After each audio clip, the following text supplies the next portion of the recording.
And we are live. Welcome to the Political Orphans. My name is Nico and I am your in-house conservative. To my left, Rob Ambrose, our token liberal. Our goal is simple. We want to show you that it's possible for a lefty and a righty to get along. And when we disagree, we're capable of having a civil conversation like normal human beings. Because never forget, common sense has no political affiliations. What's going on, man? What's going on, brother? How you doing today? Man, already people talking. Always there, yeah. Cheryl Misfit. Cheryl Misfit, how you guys doing today? Wise guy, how's it going, sir? Yeah, what's going on, brothers? What's going on, Cheryl? What's going on? What's going on? Yeah. Busy, just busy day, fucking busy day. Yeah, I want to ask the people out there, what do you think of the new thumbnail? I just made a new thumbnail. Well, I made two, actually. I made one for a video yesterday, but I made another one for this episode. I want to know what you guys think. This is what everybody does out there. So I like it. I think it's pretty sharp. I wasn't sure what you meant. You sent me a bunch of goofy pictures, and you're like, "Hey, take a bunch of goofy pictures like this," and I'm like, "Okay." But yeah, it turned out really cool. I like it. That's what most people do out there. I've never been the biggest fan because it looks like my wife. I just showed it to my wife. She started laughing her ass off. Yeah. It's funny, but it actually the end result is actually works. It's just hold on. I'm just gonna show it so that people can tell me. Hey, people in the chat, tell me what you guys think. This is what everybody does out there. What do you guys think? Do you think? Yeah, that's exactly what. See, new thumbnail is nice.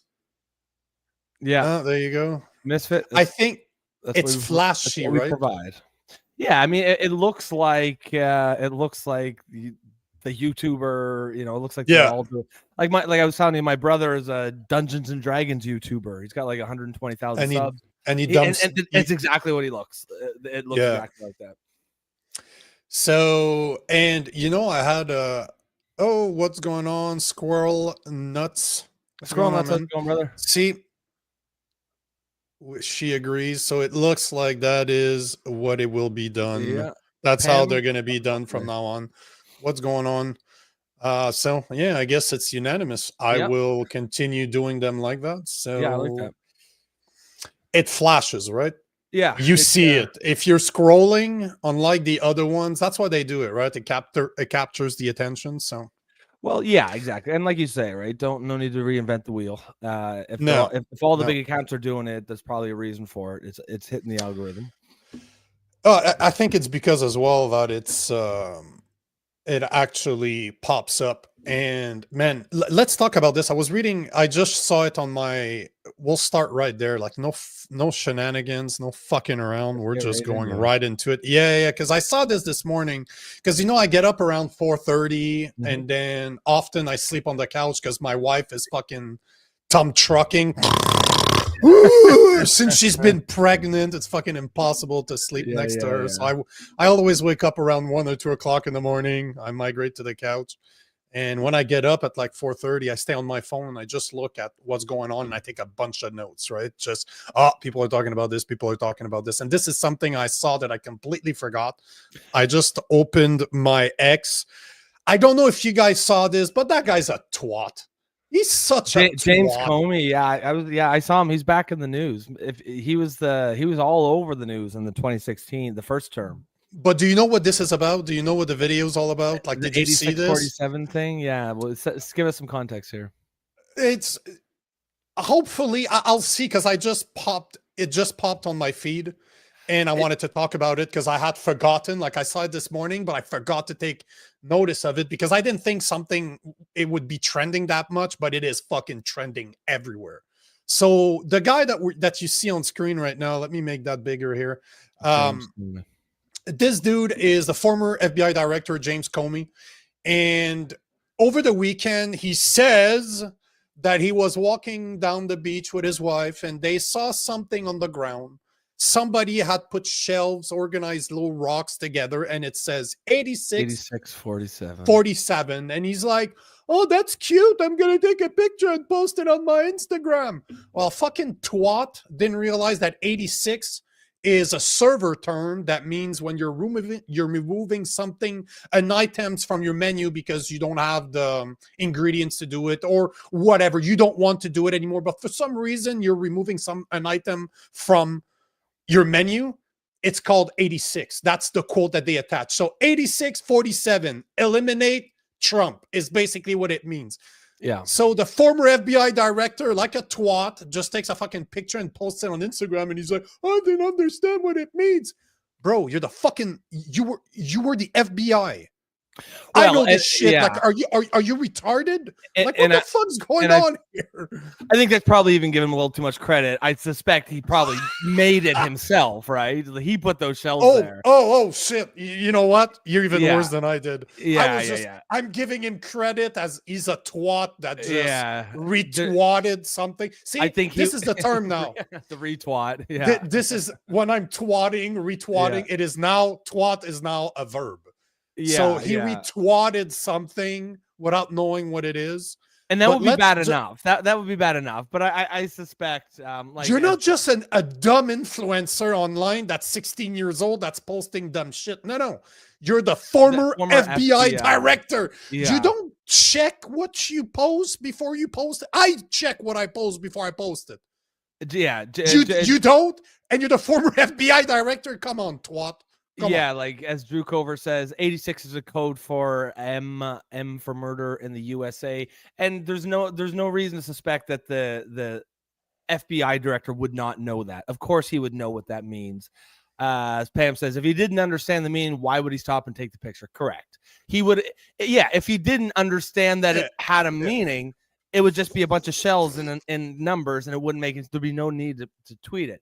He got pushback, is what happened. He got pushback. Yeah. People were saying, as the former FBI director, are you sure? And I think he even got not just pushback. I think he got a call back from the FBI or the Secret Service at least. And now he's going on the tour. He's doing the circuit, right? You're basically saying, let's unalive the president. That's basically what you're saying. Yeah, absolutely. And you're posting it. And you're not just a dumb idiot that's 16 years old or a low content creator. No. Former FBI director with great responsibility, like with great roles comes great responsibility. So let's see what he said to Colbert, because I haven't seen this. I just saw the picture and him trying to weasel out of it. Like, I'm an idiot. I did. No matter what, you look like a moron. Either you did it on purpose, and now you're backpedaling because people are calling you on it. Maybe, as you said, he organized the little shelves, because looking at him frozen right there, just his face right now, he looks like somebody that would go to the beach and put rocks together in a pattern and then play moron, or you're really just a moron. So no matter what it is, you're a fucking twat, and you've been caught twatting. All right, so let's what happened? You walking on the beach, a lot of times. And you saw this on the beach? Yeah, my wife and I, Patrice, were walking on the beach and saw those numbers in shells on the beach. Somebody else did it. We were on a walk preparing for this week. Right. Roll out of She looked at it and said, why'd someone put their address in the sand? All right. And then we stood at it, trying to figure out what it was. And she'd long been a server in restaurants. And she said, you know what I think it is? Yeah. I think it's a reference to restaurants when you would 86 in a restaurant. Give it up. Yeah. I said, no, I remember when I was a kid, you'd say 86 to get out of a place. This place stinks. Let's 86 it. I was a bartender. You would 86 a customer if they were getting drunk. Like, let's 86 them. Let's like give them a low proof alcohol, something like that. Yeah. And so I said, I think it's a clever political message. And she said, you should take a picture of it. I said, sure. And then she said, you should Instagram that. And boom. Well. Beach, what happened? You walking up? He basically admitted that he did it on purpose. He knew what it meant. So the former FBI director just admitted on Colbert that he backed the unaliving of Trump. That's basically what he just said. He didn't even, the videos I saw this morning was just of him trying to defend himself, saying he didn't know, while the twatter just admitted that he knew exactly what he was doing.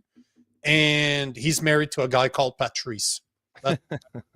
It's just none of it makes sense, right? Like it does. If he thought it was just a restaurant thing, why would he tweet it? That's not. And didn't he just say, "I thought it was a funny political message"?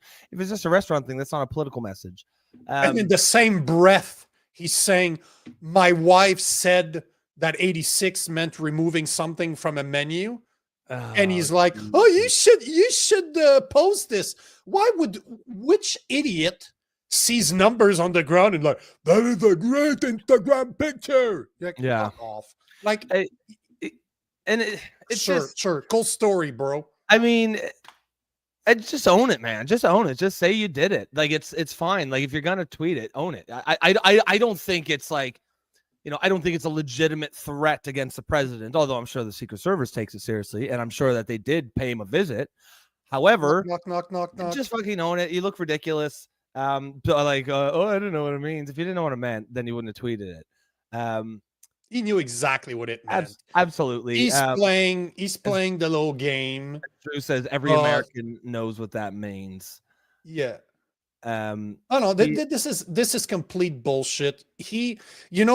Imagine if somebody imagine Kash Patel would actually find something on the ground that says 87 or 86, the number 46 for Biden, and just say, "Oh, I thought it'd be a good idea." Everybody would be like, "That guy deserves to be in prison. He needs to lose his role as the FBI director.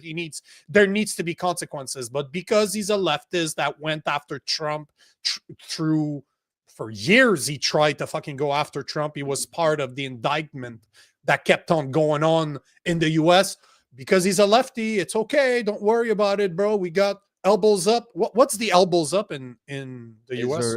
Is there an equal elbows up equivalent? Yeah, exactly. We need an equivalent of elbows up in the US. But all to say, he knew what he was doing. He can fuck off. Oh yeah, of course he did.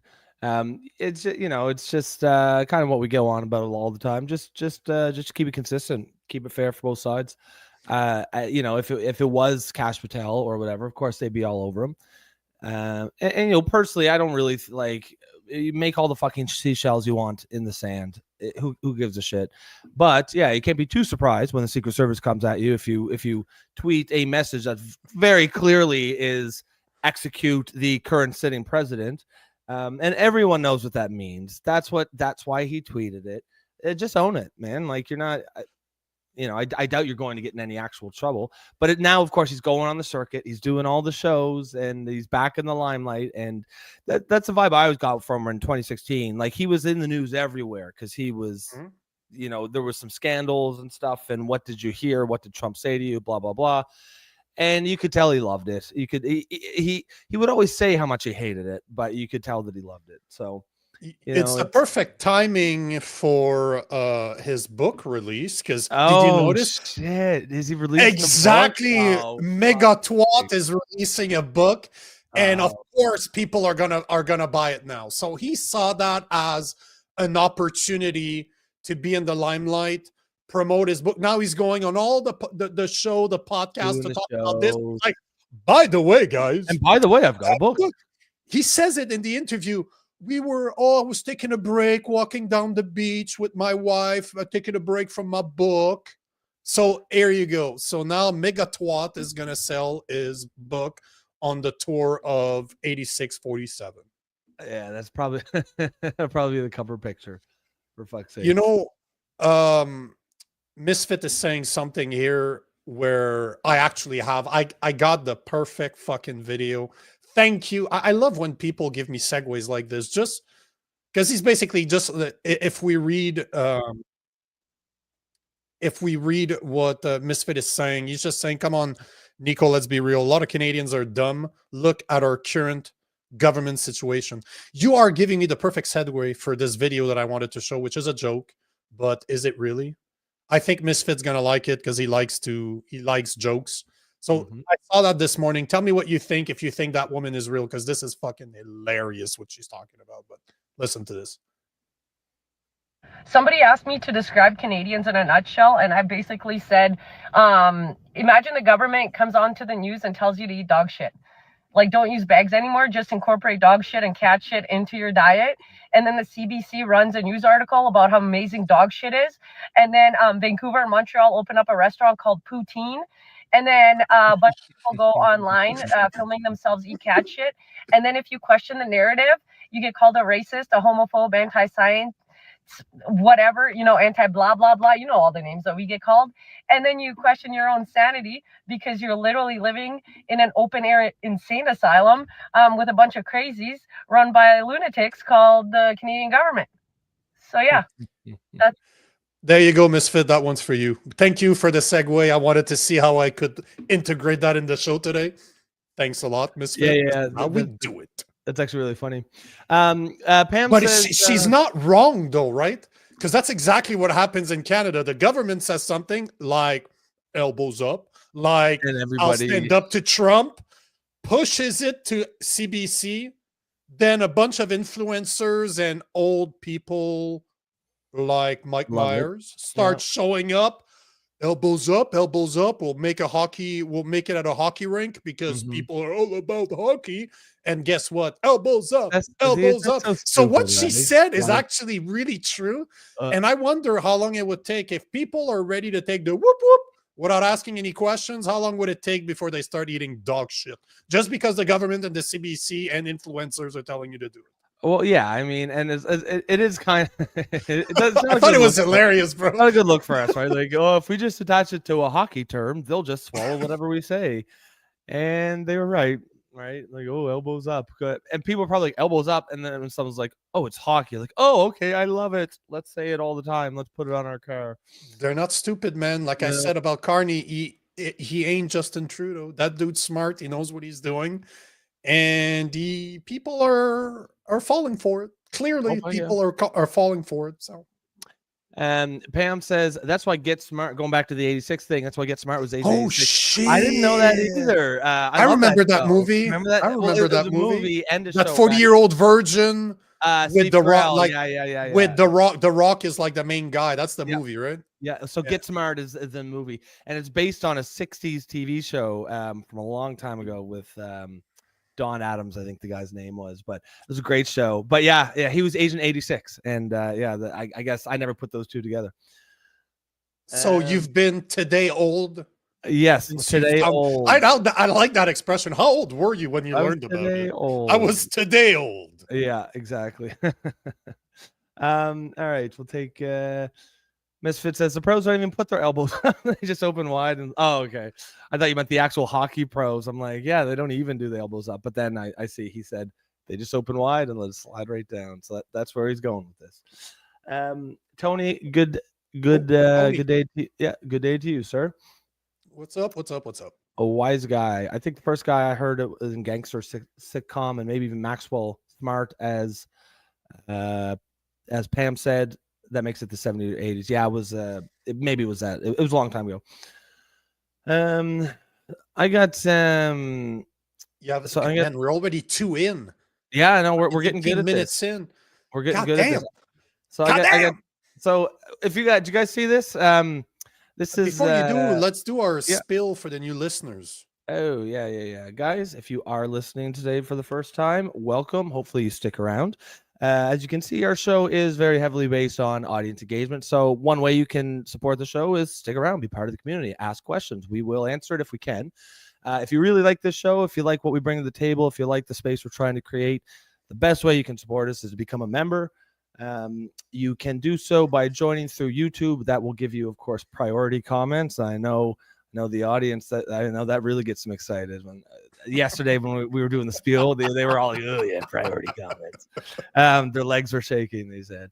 But it'll also get you access to the Discord server where we continue this conversation 24/7. You can do that for, I think the first level starts at $2.99.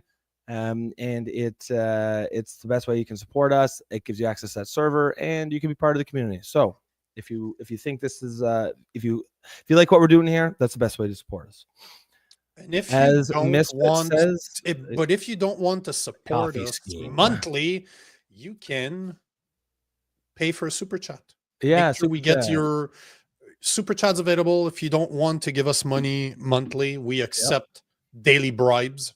So if you just want to make it a super chat, make sure that your comment is heard. Yes, and the Daily show it Bribe. on. It's the the Daily Bribe. You have choices: the Daily Bribe, the coffee scheme. Whatever. Yeah. It's all like crooked and corrupt. The coffee pyramid scheme or the Daily Bribe. Exactly. Participate in our Ponzi scheme. Exactly. Yes, Pam. Sorry for aging, everyone. Hey, Pam, we all do it. I'm so immature, Pam. We need somebody to level that shit out. Yeah, exactly. Because I bring it down, you bring it up. Yeah, exactly. So, thank you, Pam. So, guys, did you hear about this story here? We got, I don't know what that is. That McIver? I'm going to call it McIver. That's a hilarious name. Oh, not Jasmine Crockett again. She's this isn't about her. She's talking what she's saying is Representative McIver didn't engage in interference. It was ICE that engaged in interference. What she's talking about is this video over here. We'll play it first, let you guys. This was Representative McIver. AOC was talking about this too yesterday, right? She was going on and on and on about this crap. They're going to indict her. They're going to indict who? McIver, I guess, is her name. Okay. The woman here we're going to see in the video. Now, that Jasmine Crockett was just defending her. I don't think she was there, but she went down to an ICE facility and acted the fool, I guess you could say. Not a nice in ICE, right? ICE, it was not a nice. It was not a nice facility. And of course, because she went down there, because she's a representative or a member of Congress, she has the right to do whatever she wants. She can impede any federal agent doing their job. And this is her behavior there.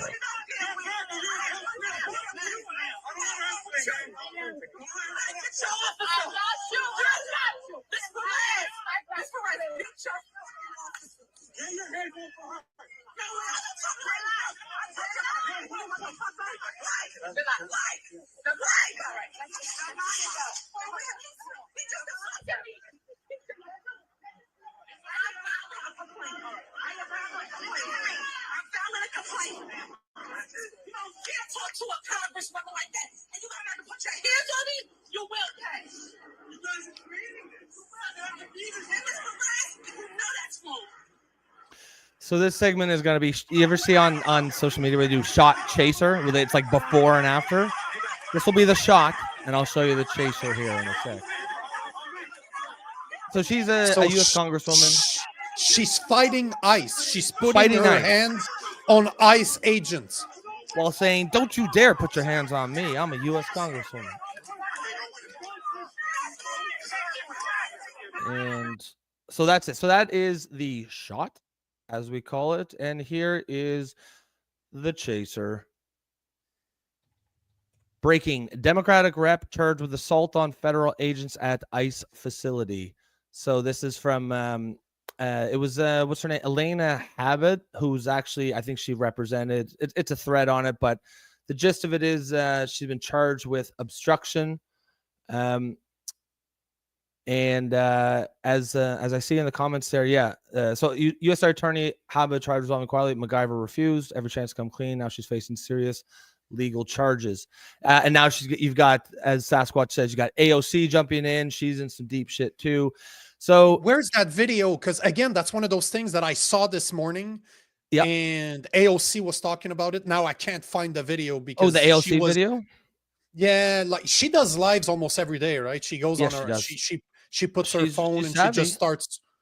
She has 9.2 million followers just on Instagram, and she's a pretty face, right? She's not stupid.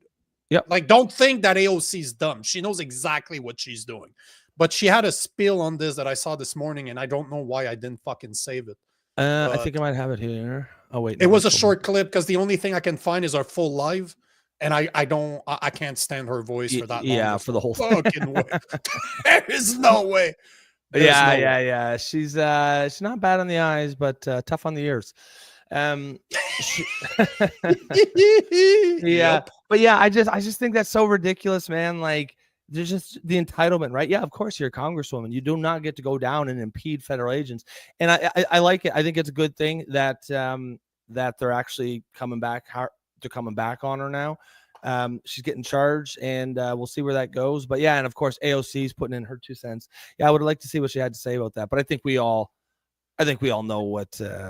Have you guys seen it? for the people that are out there, because a lot of our guys are on the Discord server. Did you see the clip of AOC talking about this? Because I saw it this morning. I should have saved it. I'm looking for it right now and I can't find it. So if you guys have it, put it in the Discord server. Yeah, and put it in I the will Discord. share it.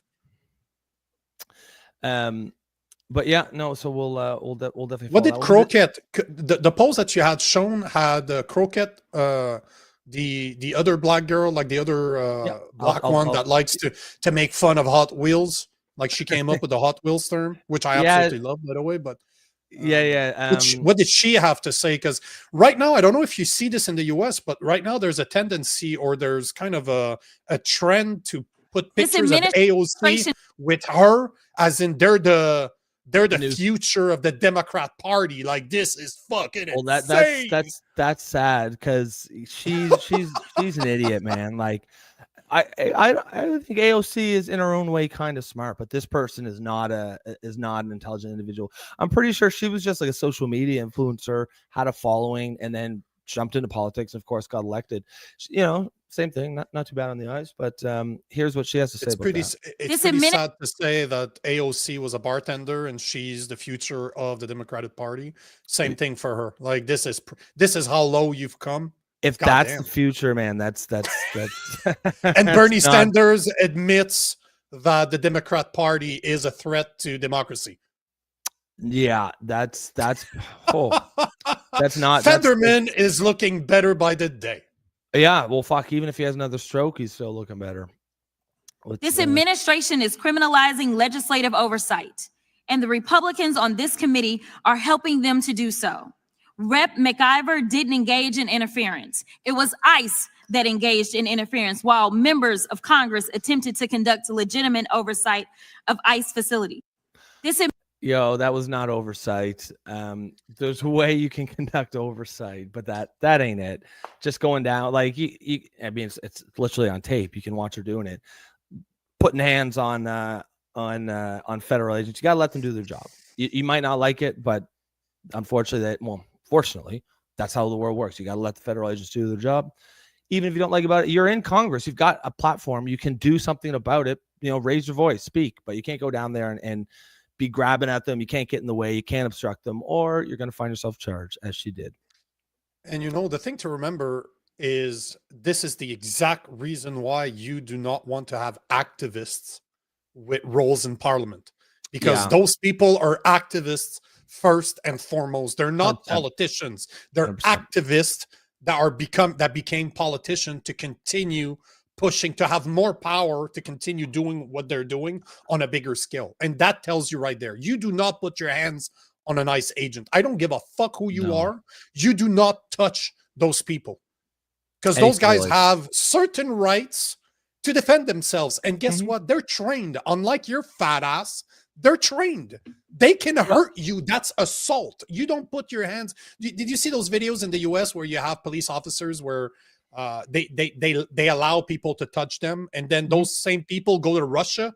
Did you see those videos where they show up? Like, there's a guy dressed in a woman that's arrested at the airport. Does he just the come guys and are saying clock? the guys are the guy, girl, whatever, is arguing with the agents at the airport. The guy's like, fuck you, right hook, sweeps him to the ground, puts the handcuffs on, like, fuck you.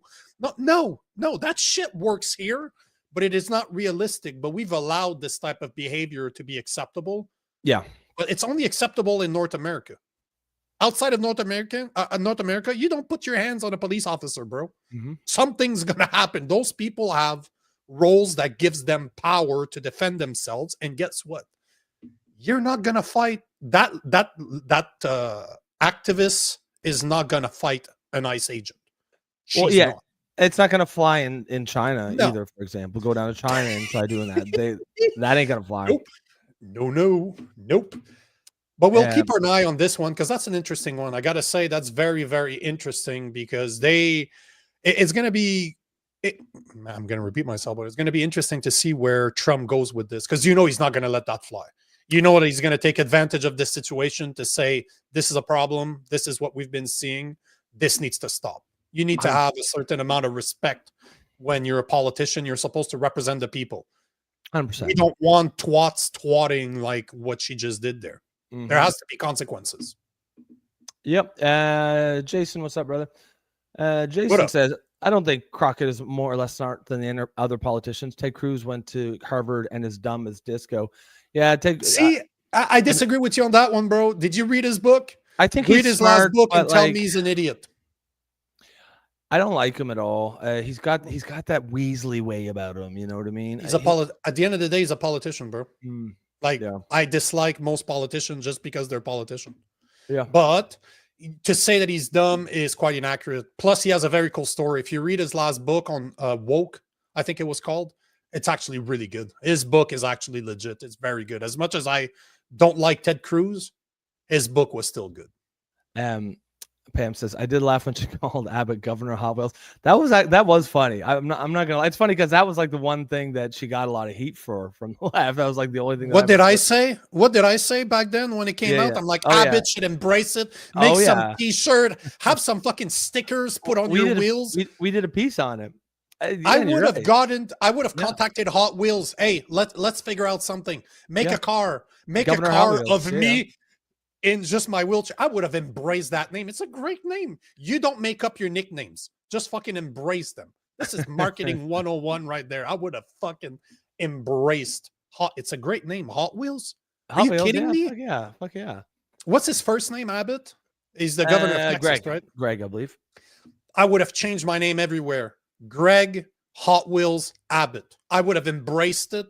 Just change my name everywhere. Whatever my name is indicated somewhere, change your name to Hot Wheels. Put it as a nickname like a fighter. Greg Hot Wheels Abbott. It's a great nickname, man. Yeah. Jason says free speech doesn't fly in China either. Take your pick. Yeah, I mean that's a good point too. Like, don't get me wrong.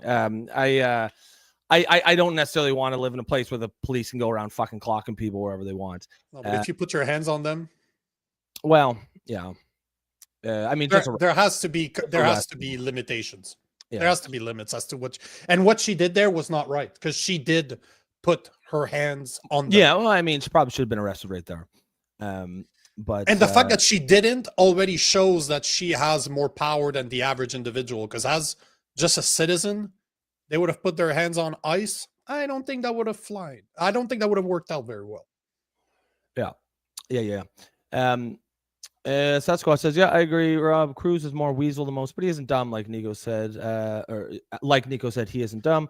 I wish Cruz was dumb, but 100% weasel. Yeah, he's. I mean, he went to Harvard. I don't think he was a legacy. Like, I don't think his father went to Harvard, so he probably had to get in the old-fashioned way. Actually, it's more than that. His father comes from Cuba because he's from his family's from Cuba. His father actually helped Castro get in power.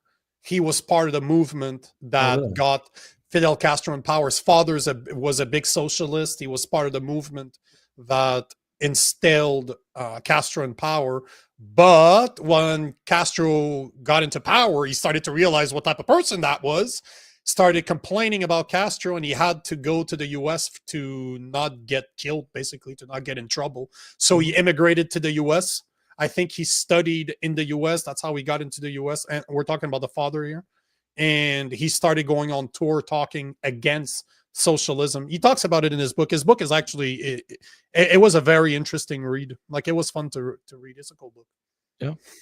Yeah, I'll have to check that out. Joe says, well, a bartender in Congress is not any worse than a failed businessman and reality show host and convicted felon in the White House. And that's a good point too.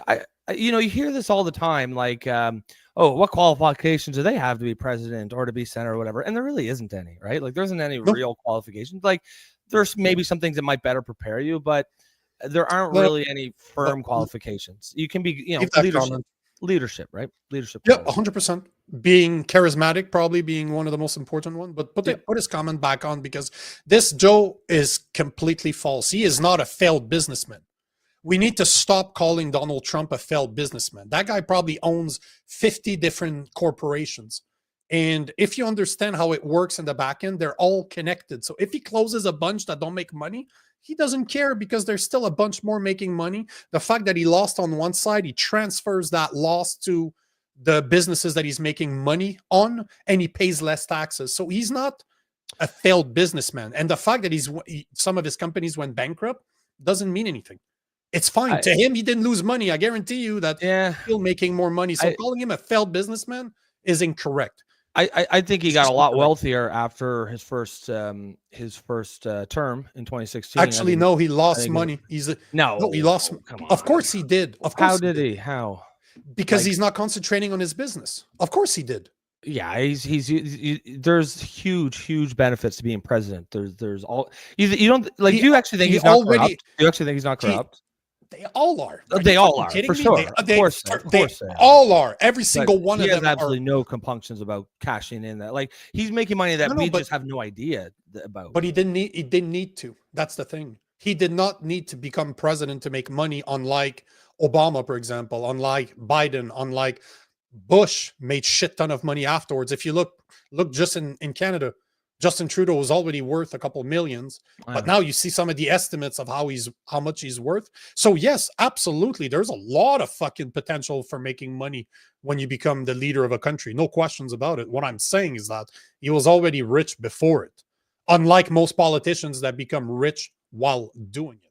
And this pains me to say, but AOC is about the only one that I've researched, like I heavily researched her background, and she hasn't gotten rich beyond her salary.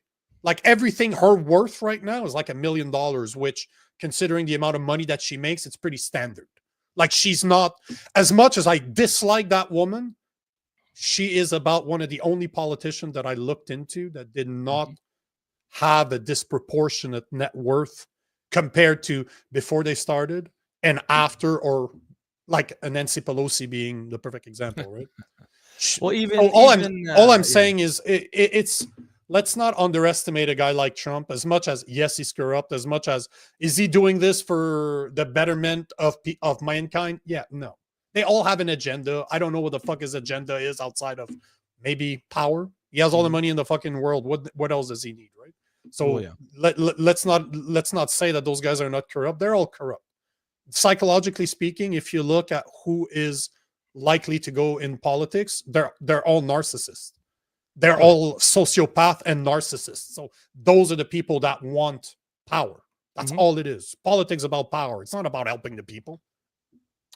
Well, yeah, I mean, there's no doubt about that. You know, Robin says here, remember he didn't take any money for the job in his first term. Yeah, I know. I mean, that's, you know, but the $400,000 salary or whatever you get, that's peanuts for the kind of, you know, like Jared Kushner got a deal with Qatar there for what, $3 billion afterwards. Like, and then as Jason says, he lost money, his family got richer. Yeah, I mean, it's all one big pool when you're talking, you know, that kind of family wealth.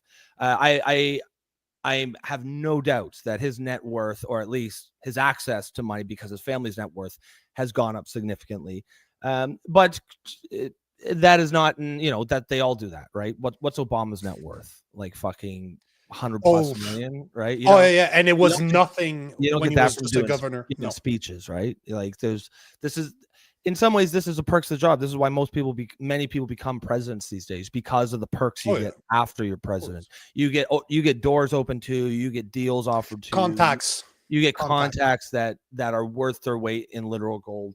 And honestly, it's almost so common. It's almost hard to call it corruption, because it's just the way the system's meant to work. It is corruption, but I think people are just immune to it. See, and yeah, I agree, man. Jason, you're absolutely right. And I researched her when she was talking against corruption, and I researched her, and I'm like, fuck, she actually does not seem to be taking money from. I could not find her name on any of the lists. Even Bernie Sanders does, right? And that's his whole fucking brand. That's his whole brand. Is how, you know, fuck the system, but Joe, but that's the thing. He's not an idiot. You cannot think that he's an idiot. If the casino went bankrupt, I guarantee you he covered those losses, or that was done on purpose. Like, they're not idiot. As much as I dislike AOC, as much as I dislike Crockett, they're not idiots. As much as I call them idiots, they're not really idiots. Because if they're that much of an idiot, how did they get into power? How do they keep getting reelected again? They know how to use people. Fucking AOC has 9 million followers on Instagram. She has 12-point-something million on X. So between the two platforms, she has more than 20 million. She probably generates between 10. She makes a lot more money than her salary. Easy. She probably generates between, and I guarantee you she has a platform on TikTok too. So she probably generates, I know guys with less of an audience than her, they're generating 40 grand a month. Yeah, I think that's just off their fucking Facebook in ads. So she's probably, I wouldn't be surprised if she's generating $50,000 to $100,000 US a month just based on what she posts. Yeah, she makes, I think you're right. I'd be very curious. She'll never share those numbers. Obviously, they're private numbers, so we'll never know. But I would not be surprised if she's making 3, 4, 5 times her salary just in, because she's using the power, the view, like she's always in the news, right? So things like donors would be public. We would see those, but private income, she would not have to report that. Obama was smart enough to have someone else write his book. I mean, he seems like the kind of guy who would be smart enough to write his own book. Do we know for sure he did? Well, I don't think most of them do. No. Yeah, I think you're right. And even that, I have written a book, and it's so easy to find a guy to, you give them about what you want to talk about, and they just go through it and recommend the structure and change a bit of the wording. So if I was able to do that, imagine somebody that was the president of the US, the type of connections that he has to write a book and just put his name on it. I'm not saying that's what he did, because again, as much as I dislike Obama, he ain't an idiot. No. So am I surprised? Again, I'm reading Carney's book right now. I really dislike Carney, but he ain't a fucking idiot, because his book is actually pretty fucking smart. So no matter what, they're not idiots. How far are you along on that? I haven't had the time to read more, so I'm probably about 40, 50 pages in. 40 in, give or take. Jason says, I own his book, The Promise. I read some of Ted Cruz's book. We know who's the smarter of the two. What's The Promise? Is that Obama's? I would imagine so. Or is that Shaq's? I feel like it's not Shaquille O'Neal. I don't think he wrote a book called Promise. You know what, though? You bring up Shaq. That is a dude that I would love to meet. There's not a lot of guys out there I would like to meet in real life, but this guy... He could be a successful politician, I think, if he wanted to. He's got that charisma. But he owns like something stupid, like 400 or 500 restaurants. Yeah. But do you see the work that he does with the youth? Like, there's a bunch of videos out there of just people on their cell phones, and they're recording their interactions with Shaq. I know somebody that recorded some content with him. Yeah. Bro, he just seems like a really cool dude. Guy. And he's a no bullshit type of guy too. He comes from poverty. He comes from a very bad spot. And he always has that, guys, the fact that you're black don't fucking matter. Just fucking let's do this. Yeah. I did it. You can do it. This is how I did it. The guy is just clever. And I've seen a bunch of videos where he doesn't want to give money to his kids. He's like, I'll buy them cars, but I'm not going to buy them the cars I drive, because they don't deserve my cars. The guy just seems like I'm a fan. I'm just a fan of you. Just like charismatic, but just like smart, like all around solid guy. Like he always just sounded like an idiot when he was playing basketball. Everybody pictured him as a 7'3", 360-pound fucking, I'm gonna drop the ball, and he would break backboards left, right, and center. But yet, after he retired, he went into business, and now you're figuring out that that dude may have looked like an idiot. He definitely is not one. Yeah.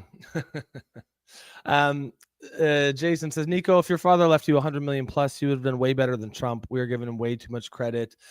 Yeah, I mean, there's that argument where he was like, yeah, he was rich, of course. But I think I did hear someone, I don't know how true this is, but they said if he had just taken the money he inherited and put it in the S&P 500, he probably would have had more money now. I mean, he's still a billionaire, so he can't go, it is what it is.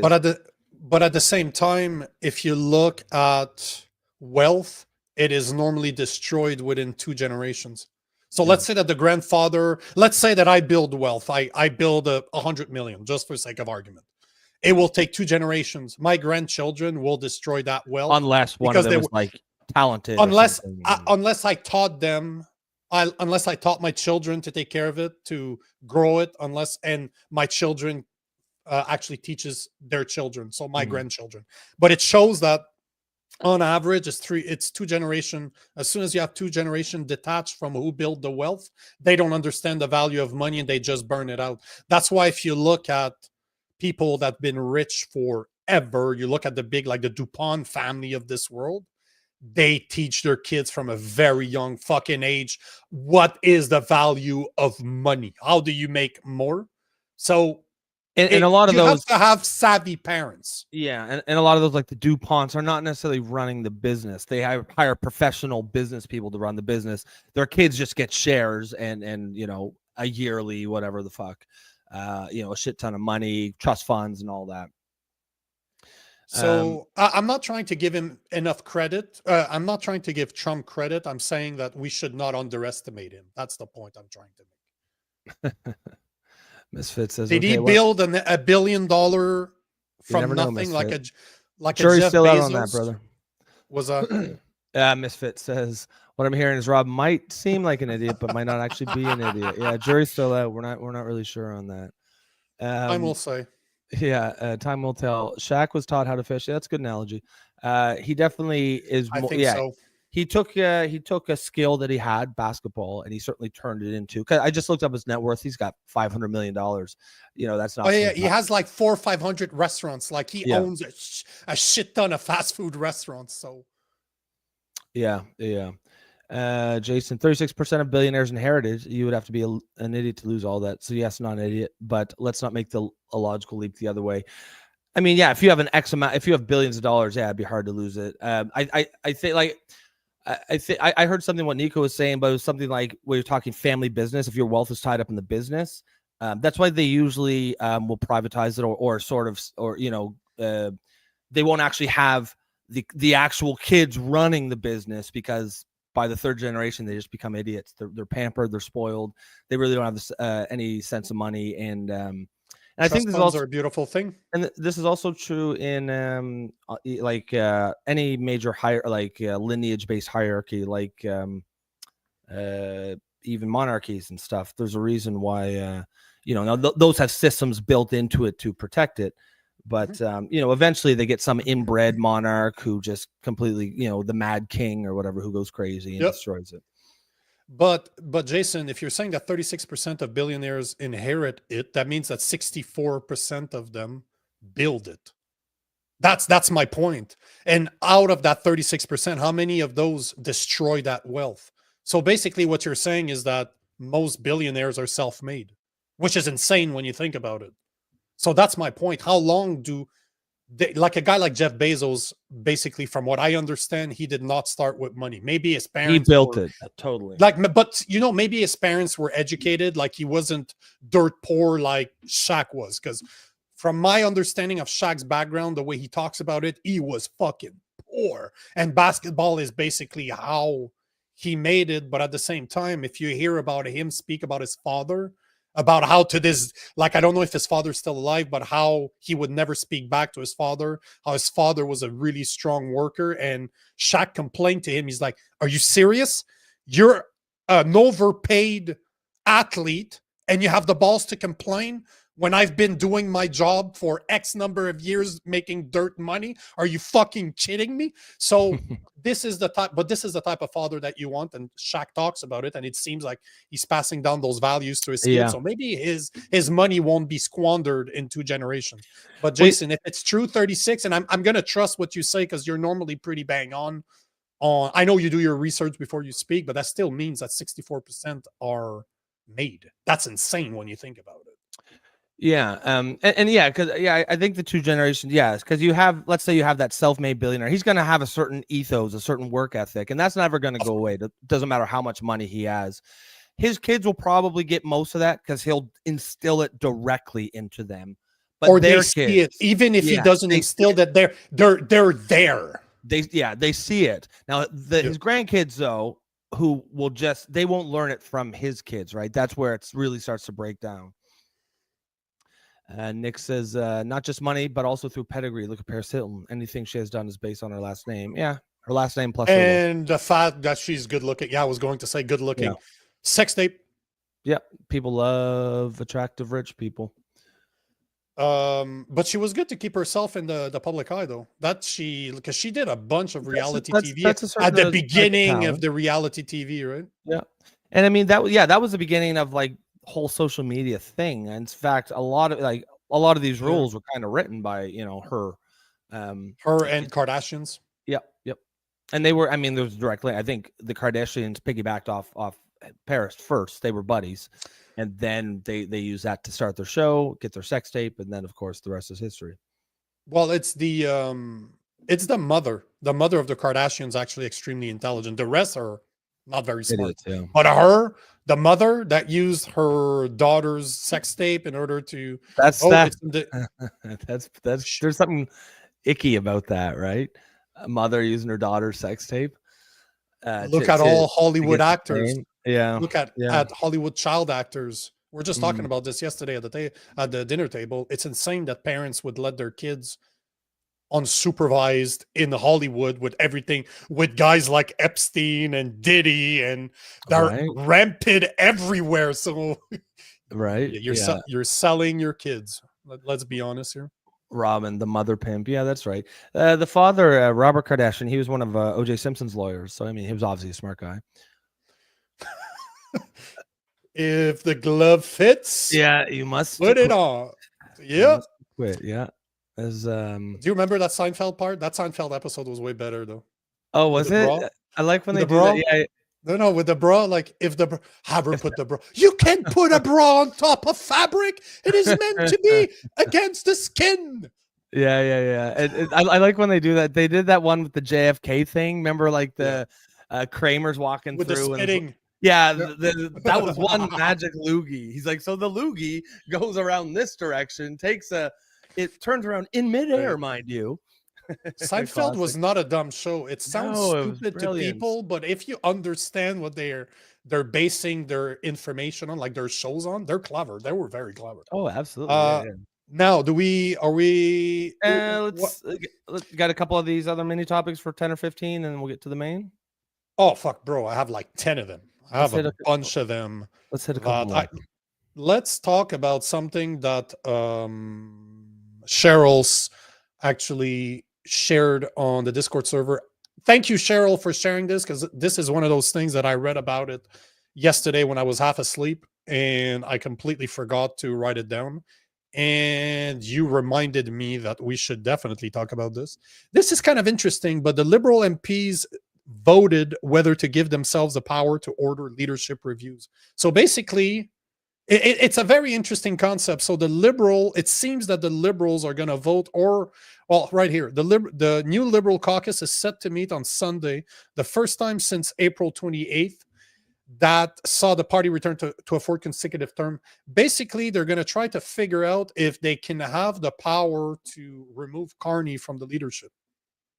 So they seem to trust Carney, but they want to have the power to remove him as leader of the Liberal Party. It's very fucking interesting. Very interesting. We like you, bro, but we'd like to be able to. That's interesting to me, because I kind of assumed he was pretty popular. Like, I thought his place was pretty secure in the Liberal Party. Is this suggesting that it might not be? A Liberal MP told iPolitics on Tuesday that it is unclear if the party will vote to adopt the law, which caucus almost split in half between newcomers and veterans who served in the previous parliament. At the end of the day, the pressure on Prime Minister Trudeau was so great from caucus that he did end up stepping down. So I guess there's a question as to whether the Reform Act is needed or not, said the MP who asked to speak on the basis of animosity. Let's see, anonymity. But basically, they seem to be split. But it's called the Reform. Let me see here, the Reform Act. Let me Google this real quick, see what they're saying about it. The act amended the Canadian Election Act to require each party to designate a person or entity to approve the nomination of candidates. The original version of the bill would have stripped the party leader of the power to approve nominations, but that portion of the bill was watered down as it comprises. Compromise. That's interesting. So I couldn't find a video. Like, I wish I would have had a video. It doesn't seem like there's that much on it outside of saying that, see what they're saying, like they're just they're just saying that they want to have the power to remove him. I don't know if you guys saw an actual video. I'm asking the the listeners right now if you saw a good video that explained this, because I was looking for one earlier and I couldn't find one. I could find articles of it, but yeah, I don't know if you guys saw something that actually explains it properly. Misfit's got a good comment here. Kardashian mother turned Bruce Jenner into Kate. Oh, sorry. Oh, Misfit. Jesus. That was Joe's. I'll take that. Joe's was my question is simple. Why isn't this common practice for all government parties? I mean, that to me makes sense. And since we just took it, Joe, Kardashian mother turned Bruce Jenner into Caitlyn. Yeah. I think it's Chris Rock that has a sketch. Nobody has a sketch on that saying that this had so much impact on Bruce Jenner that he became a woman. That's how toxic the Kardashians are. Such an impact that America's greatest Olympian, one of America's top Olympic heroes, turned into a woman to escape her. That's now Republican. That always blows my mind that dude wild, is a woman Republican talking shit about wokeism. I'm like, yeah. I mean, calling the kettle black. Now, I mean, to the in my opinion, he's doing the right. I don't think he believes he's an actual woman. I don't know if he actually uses women's restaurants. I don't think if he would compete in sports, I don't think he would compete in women's. So at that point, it's just a guy who likes wearing women's dresses, and if that's your thing, sure, man, whatever floats your boat. I don't particularly care about that. It's more just when you demand that we lie to ourselves, when we lie to the public, when we affirm your delusion that you're actually a woman, when we give you you demand access to women's single sex spaces, that it becomes a problem. You know what? Let me try something. I'm sorry. Yeah, I'm just looking at that. So maybe it has to be comments. Somebody throw a comment out there. We're looking at they just commented right now. Jason just brought it in. Okay, just leave it. Yeah, we're looking at an option in here. Oh yeah. Oh, see, it is showing it at the bottom. Oh, okay, that's cool. So yeah, it's an option where it says show the comments on stage. If you see, wise guy, that comment you just added, it is automatically on stage. That's cool. Maybe we could leave that, and then we can still. I don't like highlight. where it's. Oh yeah, and I then just don't like where it's positioned. But I don't like where it's positioned. Can we either change that or move that Discord thing later or something? What if we move the Discord? Take a few of the comments and I'll do it to the left of that. Yeah, but that'd be kind of cool if you guys could have your comments. Just all the comments will show up, and that way, even people on X could see kind of what they're missing over on the YouTube. Sasquatch says that was a cool post by Cheryl. One man should not hold a country hostage. Jag meat. Yeah, he kind of fucked off. He kind of rode off into the sunset, didn't he? Where is he? He doesn't care. He has his pension.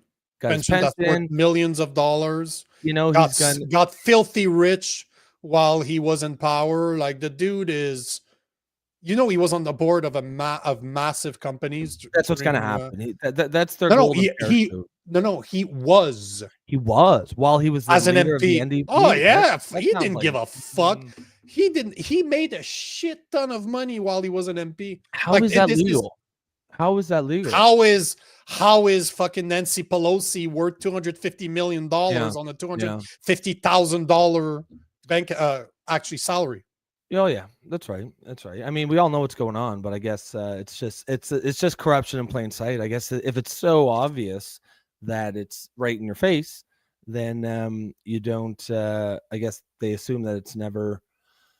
You're not even going to notice it. Jason says Caitlyn Jenner, her first year as a woman, One Time Magazine's Woman of the Year, beat all y'all bitches. Yeah, that's funny. That's hilarious, eh? Nothing. Men are so good that we beat. At being women, they're the best women. Men are the best women. Oh, there was a great post about this that spoke exactly about that. Men are so good that we're better than women at being. We're the best women, yeah. And it's wild that the same people will look at that and call this a women's rights issue, or there's a large component of feminists. Feminists will support this stuff.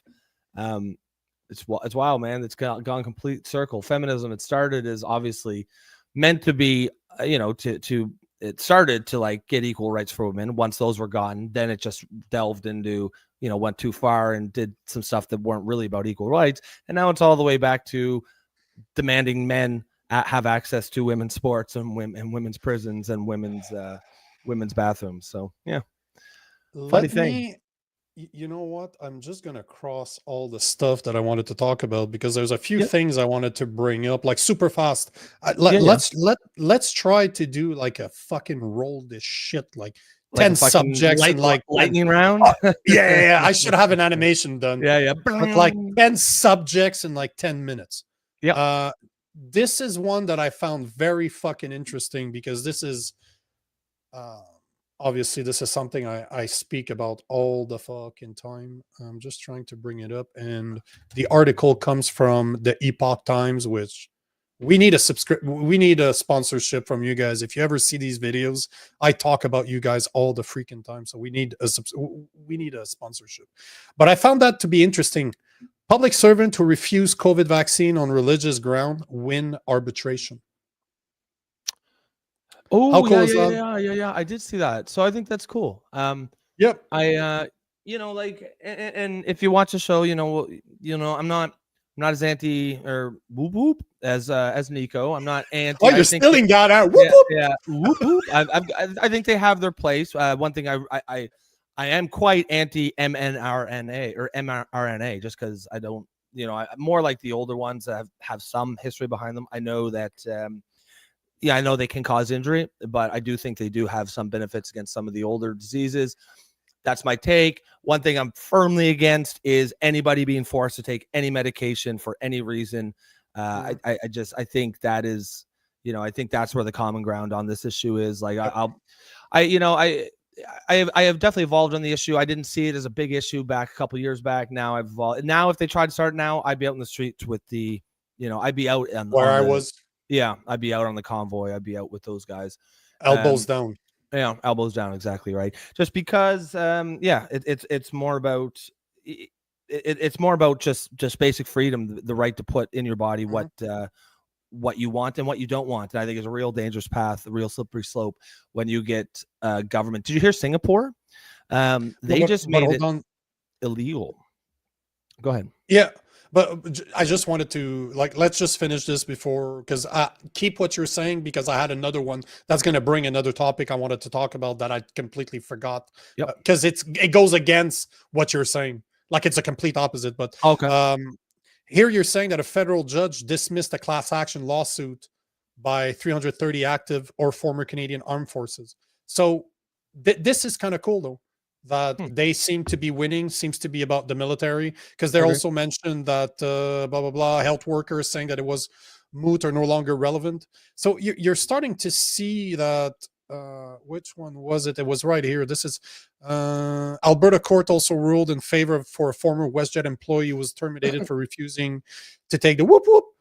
And they were ordered to pay $65,587. And not that I want people to give me compensation, but I lost my job and I made multiple hundred thousands of dollars every year, and I lost my career over this. And I'm not saying that I want compensation, but I would understand why people would want it back. Yeah, of course. Because at the end of the day, I just stood up for what I believed in. And it's unfortunate because I wasn't a Christian back then, but if I was, I would have actually filed this, because it's not that hard to get. You just need to find one pastor, and I could have easily, I know some that would have signed that paperwork to say on religious grounds you can fire me. And and it's good. It's good. It's as you. Sorry, go ahead. Finish. All I was going to say is that, but the reason why I will never ask for compensation, because it completely changed my life, showed me that I would stand up for what I believe in when everybody else at least everybody else around me just accepted it and did what the government was saying. I chose not to. It completely changed my life. And if it wasn't for that, I wouldn't be doing what I'm doing exactly right now. I wouldn't have been on some of the biggest podcasts on the planet. I would have met some awesome people on 3 years of traveling through the US and Canada. So I wouldn't have been in BC 2 weeks ago, paid by somebody to go record content with them. You know what I'm saying? Like I wouldn't be doing what I'm doing today. So I'm grateful for what happened. But at the same time, I'm happy to see that people that did not turn out the way I did are actually getting compensated, because I would take it if my old employer would have to give me 4.5 years of salary. Cha-ching, bitch. I would take it. I would take it. I'm not You want to give advocating me for that it, much but money? I'm not going to say no to it. Elbows up, bitches. Yeah, I think it's good that these lawsuits are winning. I think it's right. It's frankly, I don't like that it has to be. It shouldn't have to need a religious exemption, right? You should just be able to say, I don't want that in my body. However, if that's the route that it takes, okay, I'm happy. I'm happy to hear it. But yeah, in Singapore, I'm just happy to see it. Yep, in Singapore, which is going the other way, they just made it illegal to say no to the vaccine if the government decides that you will get the vaccine. It is now illegal. Yes, so we're talking about the same thing. Okay, so it is Singapore that said no, as in it's illegal to say no. You have to say yes. Yeah. Breaking. Okay. Singapore has passed a law that let me just. You want to bring it to the screen? The screen. Singapore has passed a law that vaccine refusers get 6 months in jail and large fines. Last week, they were graced with a visit from Bill Gates.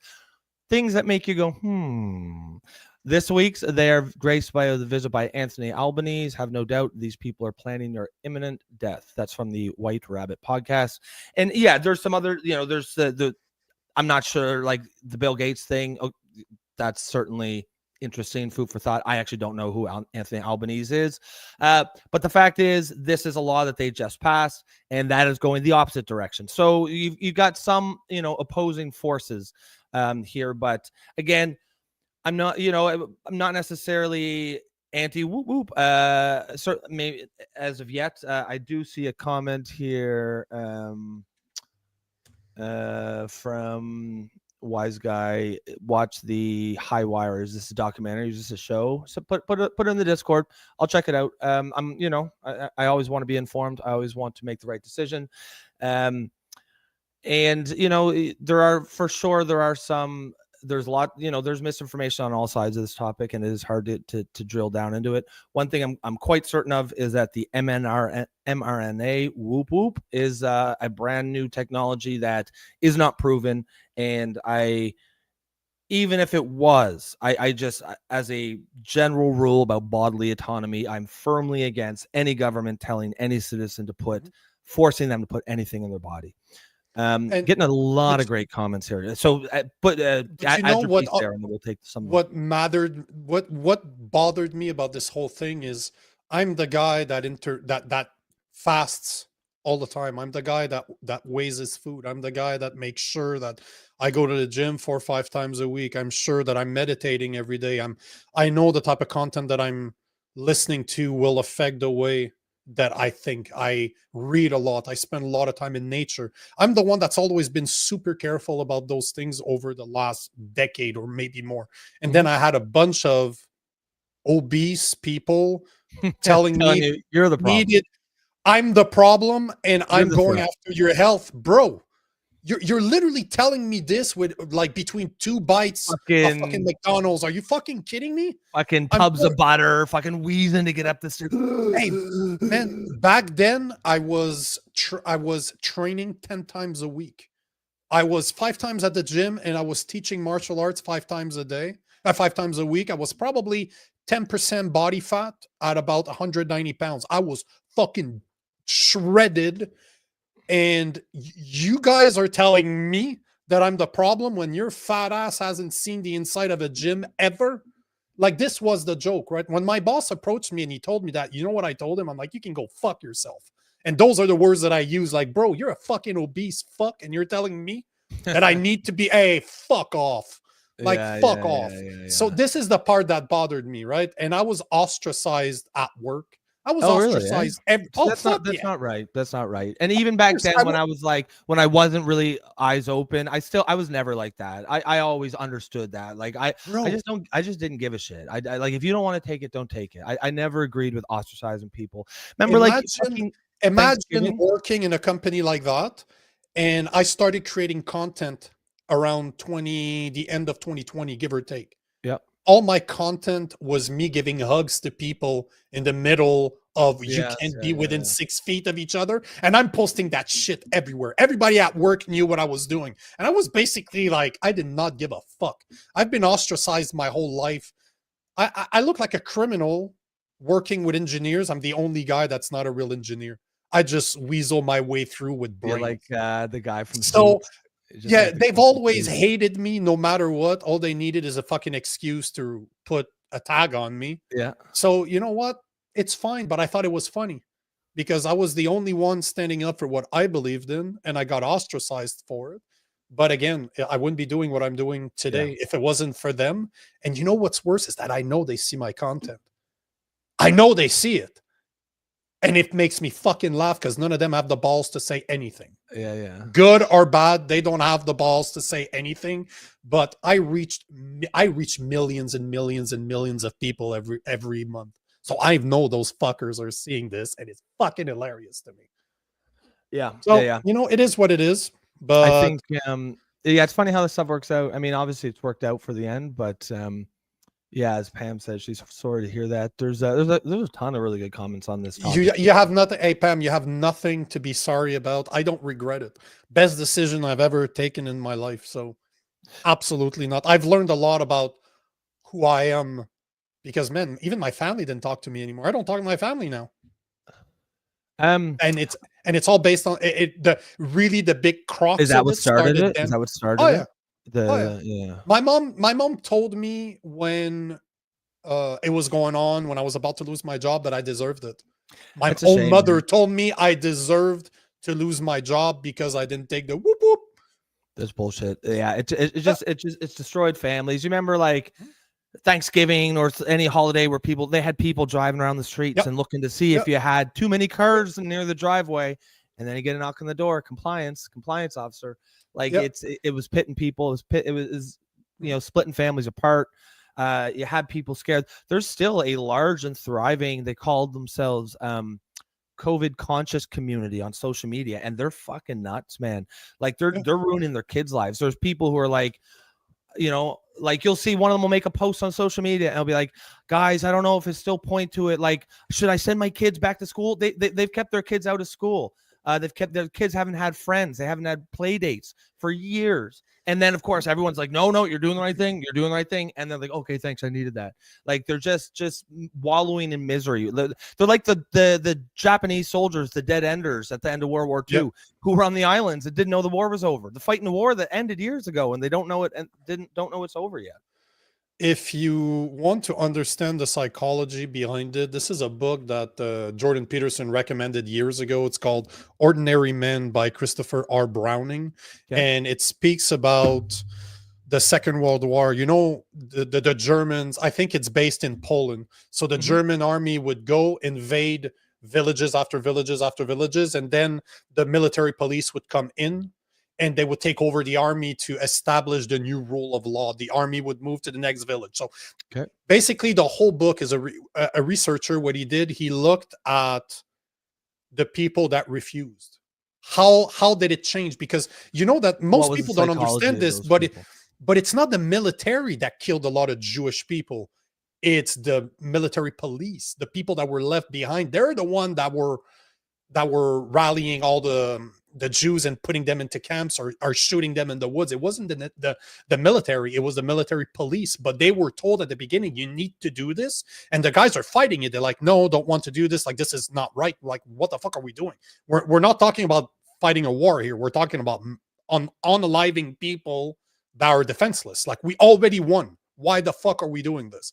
So the whole book is about the mentality of groupthink, how people rallying on each other to do the wrong thing and how it forces others to do the wrong thing. Like, just, why don't you do it, you fucking pussy? You know, the thing that they did during the whoop whoop, it was exactly that. They blame you for being the problem.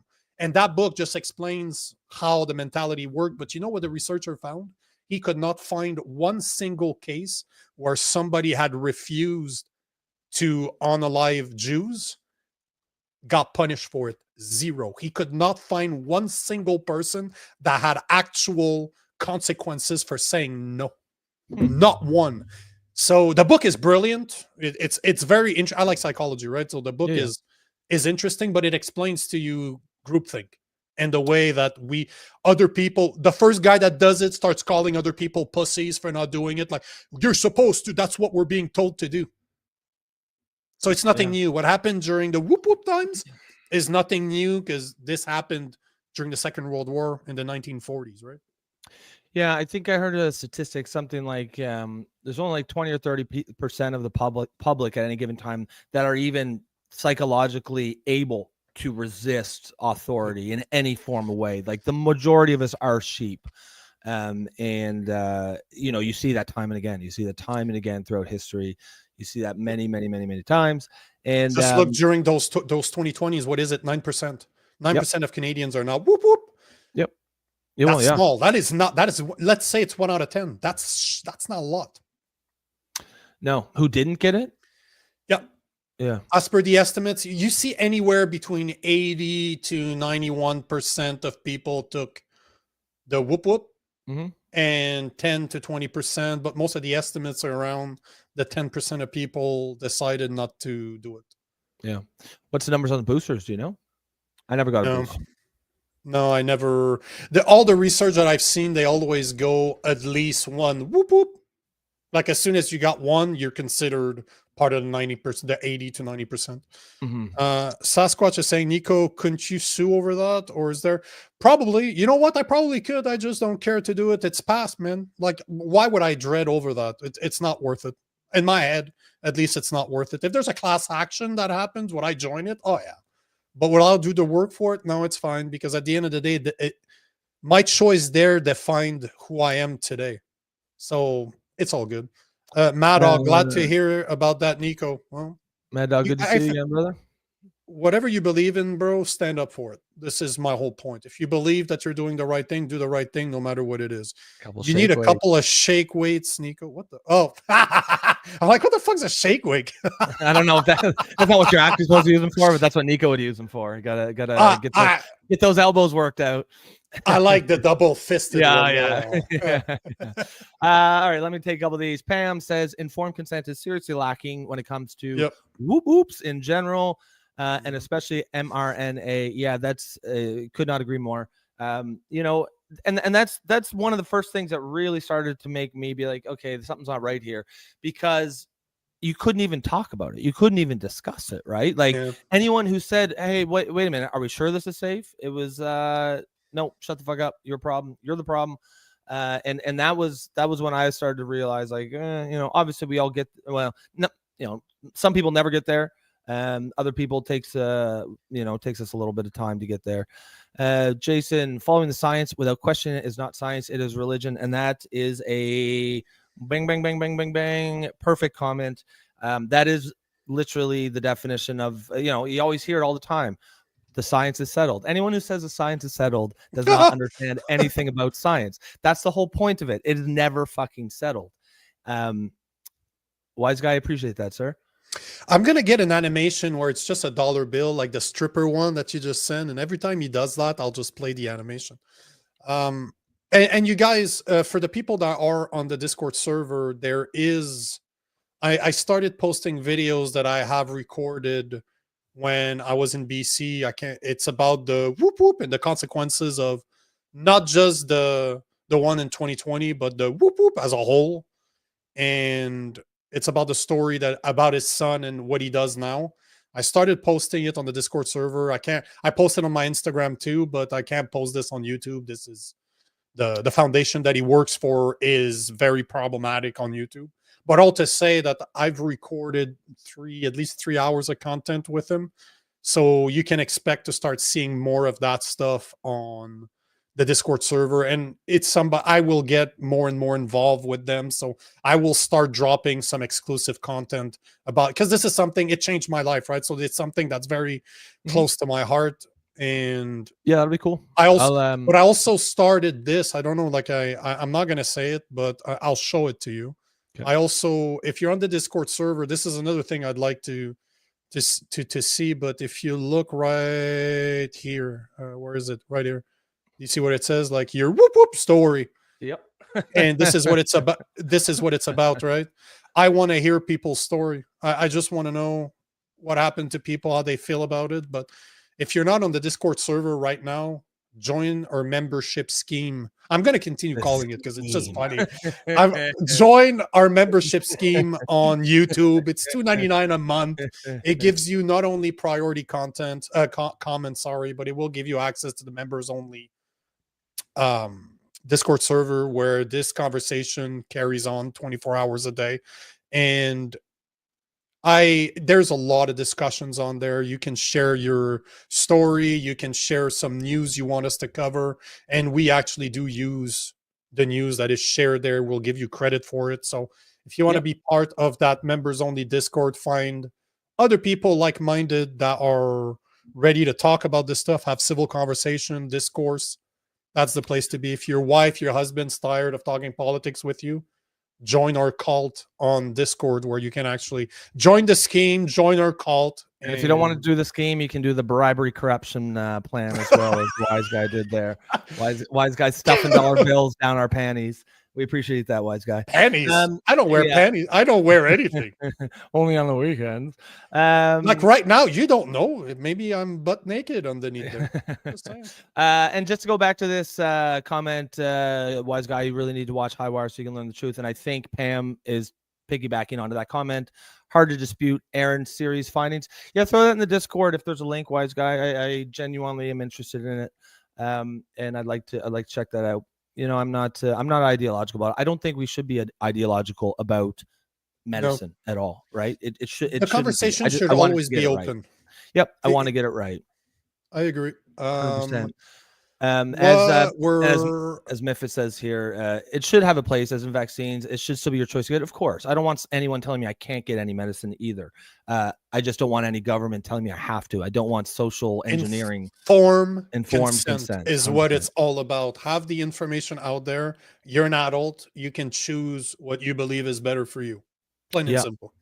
Yeah, I will definitely check that out, Wise Guy.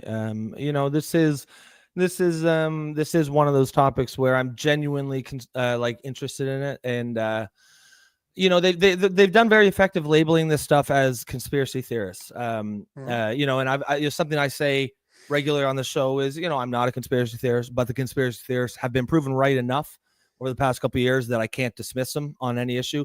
And this issue is the one where they have definitely probably been most proven right. The lab leak, which was you were racist, you were a conspiracy theorist if you said that in 2020. Now the CIA is saying, yeah, that's what happened. You know, there's all kinds of other things going on that the conspiracy theorists were right about, and a lot of them are centered on this issue. So this is definitely something that I'm personally interested in. Jason, if you go to the main page, if you go to the main YouTube page, it's the first link at the top. You should be able to find it there. If you don't find it, let me know. I'll send it to you by email. But in order for you to join, you need to be a member. Just saying. So, yes, Jason. But one and Jason, there was an option where we thought we could give out a couple free ones, and you would have been at the top of that list. Yeah, you would have been at the top of the list. We could, Jason, obviously, because you're our OG contributor. But we actually don't have that option. We would absolutely do that for you if we could, but gotta open the wallet, brother. Get the Harvard educated sugar mama to pay for that. Just $100 a month to be a political orphan. I like this comment by Joe. I am a 3 times Moderna whoop whoop. Caught it 3 times, but each time was successfully milder. But the thing, you know what, bro? The thing is that I gave thousands of hugs. Like I would say at least 2,000 to 5,000 hugs in the middle of it. Never caught it. Never. I was never. So the thing is if it worked for you, I'm happy for you, bro. If you feel good with your choice, that was the best thing for you to do, I'm happy for you. I don't have a problem with that. I really don't care. At the end of the day, if you think it was better for you, good for you. But I lost everything over me not taking it. Yet I've put myself in all the worst situations. Like I was in the hospital to spend time with my dying grandmother in March 2020 when I thought maybe zombies would start appearing because I've watched way too many zombie movies in my life. And yet I caught nothing. I gave thousands of hugs to people in the middle of it, caught nothing. So whatever, I don't think it was fair for me to lose my livelihood, lose my family, lose everything 100% just because I chose to go a different way. But I've always treated my body with the respect, like a temple. I choose, my body is a temple, and I choose to treat it that way. But I was ostracized for being healthy. Yeah. Insane. Yeah. Absolutely insane. Bumpy Johnson, good to see you back, brother. My biggest concern with the whoop whoop is the insane fear mongering from both sides. The blood clot shot, and there is, right? There is, like, absolutely. I'm very cognizant that there's a ton of fear mongering on the the vax side, but there is some on the other side too, right? We have to call a spade here, and in some ways, that's why sometimes lately I've sort of, I'm definitely becoming more interested in this issue now, because I feel like there's more information out there. But a couple of years ago, you're getting just bombarded by information from all sides. It was impossible to know who to trust, where to get credible or knowledgeable information from. I feel like it's gotten a little better now. We actually have some time to actually look at some of these things, to look at the results of this, and now, in my opinion, I think it's a better informational environment. But you're right, that absolutely is a concern. No matter how you cut it. Sorry, go ahead, Nico. Oh, no, it's fine. Continue. I was just going to, because Misfit said you could put the link in the description in the chat for the Discord, and thank you. Okay, I just did, so perfect. You guys can find it there. But I want continue talking about what take his other comment, because I didn't think we would be talking about this, but I'm happy to talk about it. It's something that's super close to my heart. So if you guys want to continue talking, it's Bumpy says, no matter how you cut it, the whoop whoop led to the greatest increase of anti-vaxxers from maybe 3% to a population of at least 20. And that's a great point too, right? So there's a lesson to be learned here for the authoritarians out there. The harder you push on something, the more you're going to get pushed back on. If you are, Mad Dog, do I have to be pretty to join? No. Look at Rob. That should answer the fucking question. Look, right? That's all you got to do. That's all you got to do is no, you just need to be ready for discourse. You just need to continue doing what you're doing here. So just only ask yourself to show up. Yeah, just show up. Throw your comments out there. Ideally, you show your work, but that's something that's really this discourse, or this show is big on. Everyone, no one's just coming in here spouting slogans. Everyone's actually explaining their point, and that's something that I really like about this show and this audience. Robin, can you donate members buck or something to Jason? I remember seeing that. Don't give. Jason likes his fucking pumpkin spice lattes. They're like $9. He don't need your money. Plus, if he needs money, he's gonna go ask his wife. So no, Robin, don't spend your money on Jason. Come on. No, he's Jason. But yes, you can, as a joke, you can. At the bottom of the chat, there's a plus. Is there the bottom of the chat? There's a little bill, and it says membership gifting. So yes, you are capable of buying memberships for Jason, but he should be the one buying people's membership. Exactly, he got it. Yeah, Sasquatch, kind of echoing something you were saying earlier, Nico. In 2020, a 300-pound purple-haired female started yelling at me at a store for not wearing a mask. She said I was putting her health in danger. Nah, bro, it's the fucking. It's the double Big Macs you eat every day for breakfast that's putting your health at risk. Tell her the diabetes will get her before the COVID does. Yeah, I think a lot of people have a story like that, and it was pretty funny when he put it that way. Jason says Fauci under oath admitted they pretty much made up social distancing. How many people got kicked out of airports, restaurants? That's wild to me, because to this day there's a ton of people who think that's settled science, right? They think that's legitimate science. They just made it up. 6 feet, 4 feet, 3 feet, 8 feet, 10. Why not 50? And right? It didn't touch you if you were sitting down. Do you remember that crap? Yes, of course. Do you remember when you couldn't be inside of the restaurant, so they started having patios on the outside, and when it got cold, they started putting tent on top of the outside patio, so you were not able to eat inside a cement building, but you could eat outside inside a tent in the parking lot. It was all it was all psychological, right? Psychological crowd control. If we just give them stupid rules, they'll be fine. If you wear a purple sock on your left foot, you're good, but don't wear it on your right foot. You know, I mean, just stupid rules that so that if they can check all the boxes, we're doing all the rules, we're safe, just to give them a false sense of security. But it never did anything. It was made up, it was invented. And you know, as Jason said, you know, they then, you know, shamed people. They then kicked people out of restaurants. They humiliated and embarrassed people. They fired people. Families would not invite other family members to meals because of these things that they made up. So I mean, there's real consequences here. This isn't just you know, just fucking some people saying some stuff, and who cares, you know, 6 feet social, who cares if you had to stand away 6 feet?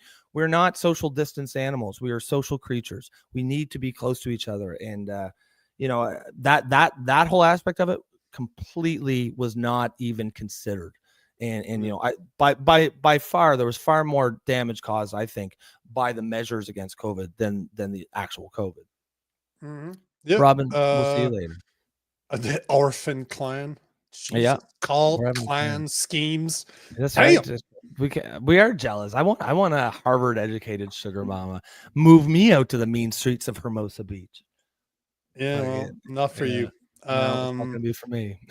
Let's, you know what? We're an hour and a half. Perfect time to get into the crock of this.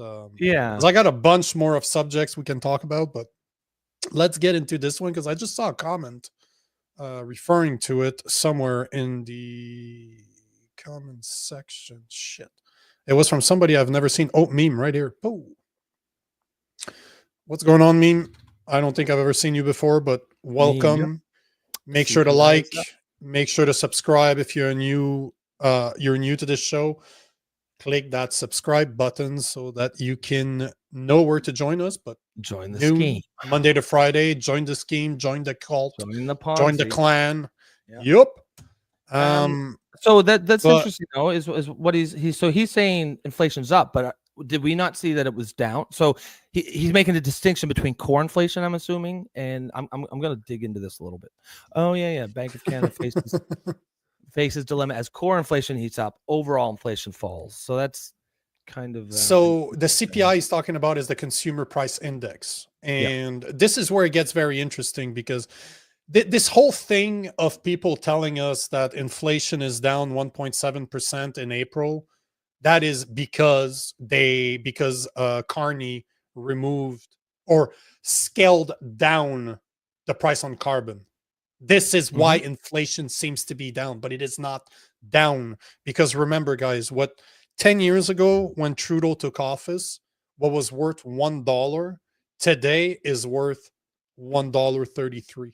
So literally we've had the equivalent of 33% inflation over the past 10 years, meaning that our money has lost 33% of its purchasing power. This is a fact. So when they tell you 1.7% is fucking bullshit, that's month over month, not year over year or decade over decade.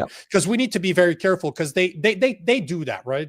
They do that, like you would say. They do that. They do that. And we need to be very careful because I got a video right here from the CBC where they talk about the inflation being down 1.7%. But at the end of the day, there's a few videos. We're going to give it a couple of days so that economists actually go in and start showing the reason why it dropped, because this is something that came out yesterday.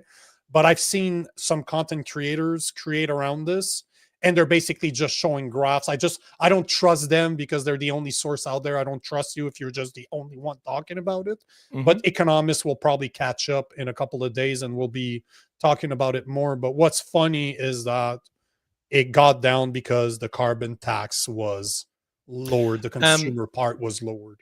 Just before you play that, I'm watching here. I think Wise Guy was saying something. So he said, Wise Guy, you would put a detailed message on that tip that you sent. I just want to take this just because if they're going to send a tip, I want to make sure we play it. It doesn't show up. Let me. We'll try to figure that out as we. Hold on. What is he talking about? And I think Where would it have been? Canada News. So it's at 10:13 or 13 minutes after on the messages. Did you? I think was that on the Discord, wise guy, or was that over here? Because he said if it was on the if he sent it to me, we'll let him. I'll get it. We'll play this and we'll then figure that out we'll later. Yeah, we'll get to the bottom of it though. We're not going to ignore that. Yep. Breaking news from StatsCan. Inflation in this country, the rate down to 1.7% in the month of April. And that's because, in part at least, the elimination of the consumer carbon tax. So, Scott, as you once again take a look at the numbers and see how it's going to affect things for us. Yeah, we're looking at a 1.7% rate. That's the lowest it's been since September. And energy prices dropping really helped to bring the basket of goods that Statistics Canada tracks to the downside. So that's the lowest it's been since September. If we look at energy prices as well, because of that consumer carbon tax being dropped, certainly contributed to 18%. So basically, we have an actual number. 18% is the price you were paying for consumer, the consumer carbon tax. So they're not going to say that that's what it is. But if it dropped 18% because of the removal or the drop down of the carbon tax, we finally have a number. It's 18%.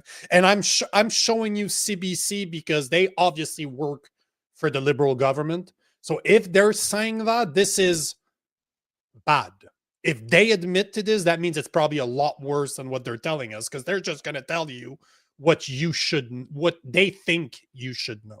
Not the whole truth, but just a part of the truth, but 18%.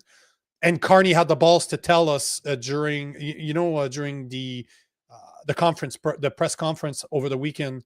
Oh, it was in the interview with that Vasi girl. Oh, it only played a tiny little thing. She's like, whoa. Are you saying that it didn't really matter?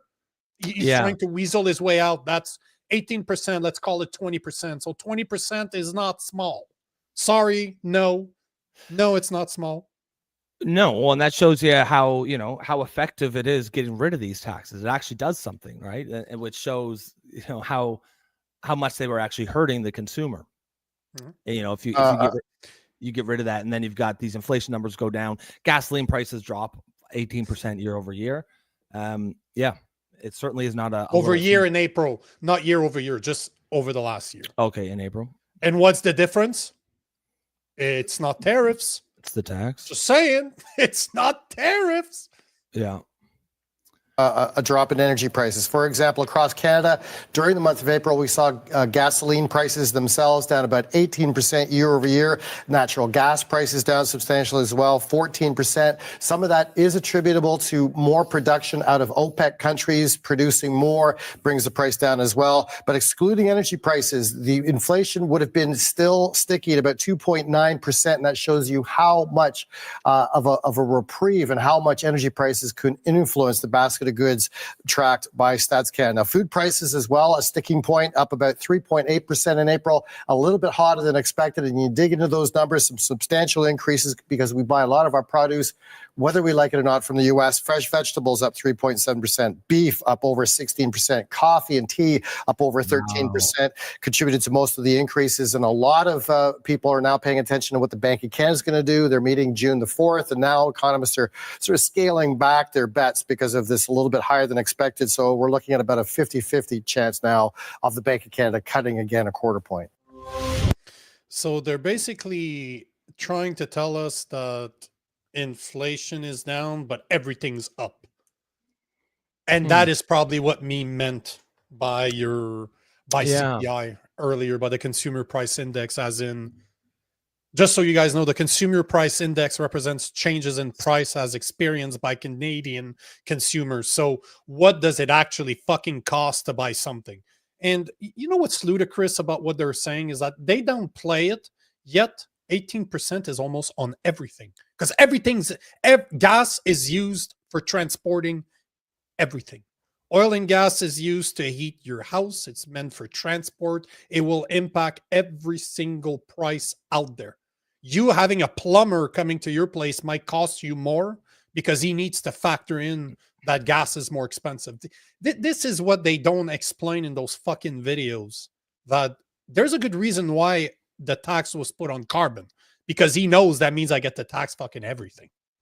Everything gets to be taxed when you're putting it on carbon, because everything fucking requires oil and gas, and we get to tax it. Yeah, so I think, what's going on is the overall inflation is down because of that large 18% drop from gasoline, but everything else other than gasoline is up.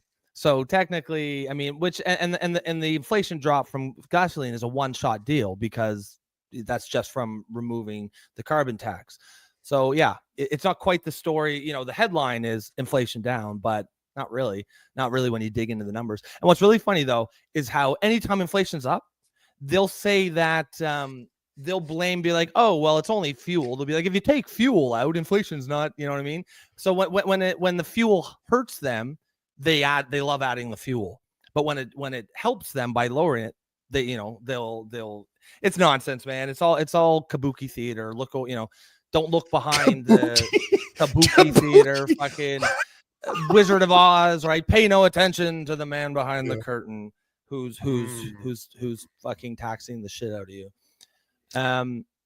Mad Dog, appreciate that, sir. Thank you for that tip. Filters for our respirators had one little biological section that stated it will not stop a virus. It might produce a chance of illness. That is hilarious. I did not know that. It won't stop a virus. It will help the psychological. It will give you a false sense of security. It won't stop a virus at all, but you'll feel good. You'll fit in with your friends. You'll fit in with your friends who are all masked. When it started happening in March 2020, I did a simple research. I looked at the size of the virus of the whoop whoop, and I looked at those N92 or N95, sorry, and what they could filter down. The virus is half the size of the filters on the N95. Mm-hmm. So right then and there, it's like, your face diaper never worked. That's why at the beginning they're like, you need to wear one. After they're like, no, stop wearing it. We need them for doctors. Oh, no, now you need to wear them. Like they flip-flopped all over the place. They didn't know what the fuck they were doing.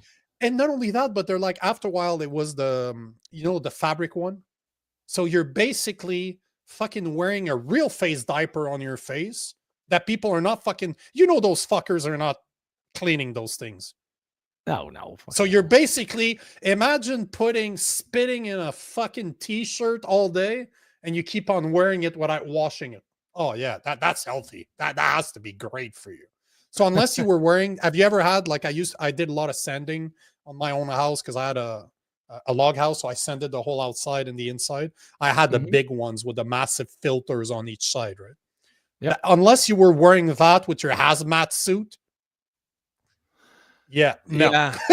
Yeah. So thank you for not spitting on the vegetables at the grocery store, because that's basically. I was happy that people washed their hands, though. I got to tell you, that made me happy.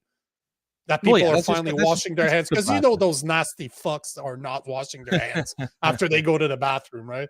The same purple-haired people that are telling me that I need to take the whoop whoop for their health. Those fuckers are going to the bathroom. Just not washing their dirty hands. Yeah. No, they're not. Cheryl says plastic is made from petroleum too, so packaging goes up as well. That's a good comment. Very smart. Cheryl, you're right. It's everything. Yeah. It's in everything. Bumpy with some investment advice. I bought over 100 shares of HAL, which is Halliburton. Under $20, already seen it hit 22, holding out for a big cash out. HAL's long-term trend is a thing of beauty. And Halliburton is heavily involved in oil field. I don't know if they pump oil themselves, but I think they supply companies that do. So it's basically a play on oil. So hopefully that works. Invest in Nancy Pelosi stock. I don't remember what it's called, but there is a stock out there that follows Nancy Pelosi's investments. That's amazing. So you guys should invest in that. Invest some of the S&P 500, Nancy Pelosi, and Brookfield. If you invest in those three things, you're probably going to make a fucking killing over the next few years. Don't listen to me. Play. I don't know what I'm talking about. I'm not a finance advisor. I'm not a doctor. I'm not a finance advisor. I'm full of shit. But Nancy Pelosi is the greatest investor. Of course. And the owners of Brookfield have something to do with the government of Canada today. So just saying. Yeah. That's the corruption play. And the Sasquatch says, Nico and Rob, you guys should do a show on the Canada EV mandate. 60% of cars on the road must be EV by 2030. Is that still in force? Oh yeah, of course it is. So meanwhile, they're demonizing the major EV company because they don't like the owner's politics. That's 5 years away, 100% by 2035. Canada doesn't have the power. Yep. Of course we don't. Of course, like Canada is not the country to be doing this. A cold country that's frozen 9 months of the year. That would be brutal for EV. Bukkake theater for the middle class. Yeah. You know what's fucking? Let me ask something. Every single man knows what a bukkake is. Yep. I had that conversation with my wife. But this is the thing. I asked my wife before she was my wife as a girlfriend if she knew what a bukkake was. And she looked at me as like, what the fuck are you talking about? If you meet a woman for the first time and you ask her if she knows what a bukkake is, she says yes, you should get the fuck out of there. I'm just a simple piece of dating advice for the single men out there. But I'm curious to the women that are in the comment section. Do you guys know what a bukkake is? You don't need to explain what it is. Just a yes or no is enough. But I guarantee you that every single fucking man in that comment section knows what a bukkake is. Oh, yeah. Whoops. Oh, yeah, absolutely they do. If your girlfriend does it, that's not a good thing, bro. If she knows what knows what it is. Yes. Yeah. Might want to have a discussion. A refund. Bring it back. Yeah. So where do we go? There's a bunch. I have a bunch of other videos I wanted to show. So I think do we need to address the 1.7% inflation more than what we did? I think we hit that. I give you guys a choice. So a woman who wins an 11 million lawsuit against a gym. Elon Musk, what Elon Musk just said about Bill Gates. Did you see that? No, put that on. Oh, okay. Yeah, because you said Bill Gates earlier, but I forgot. I should have.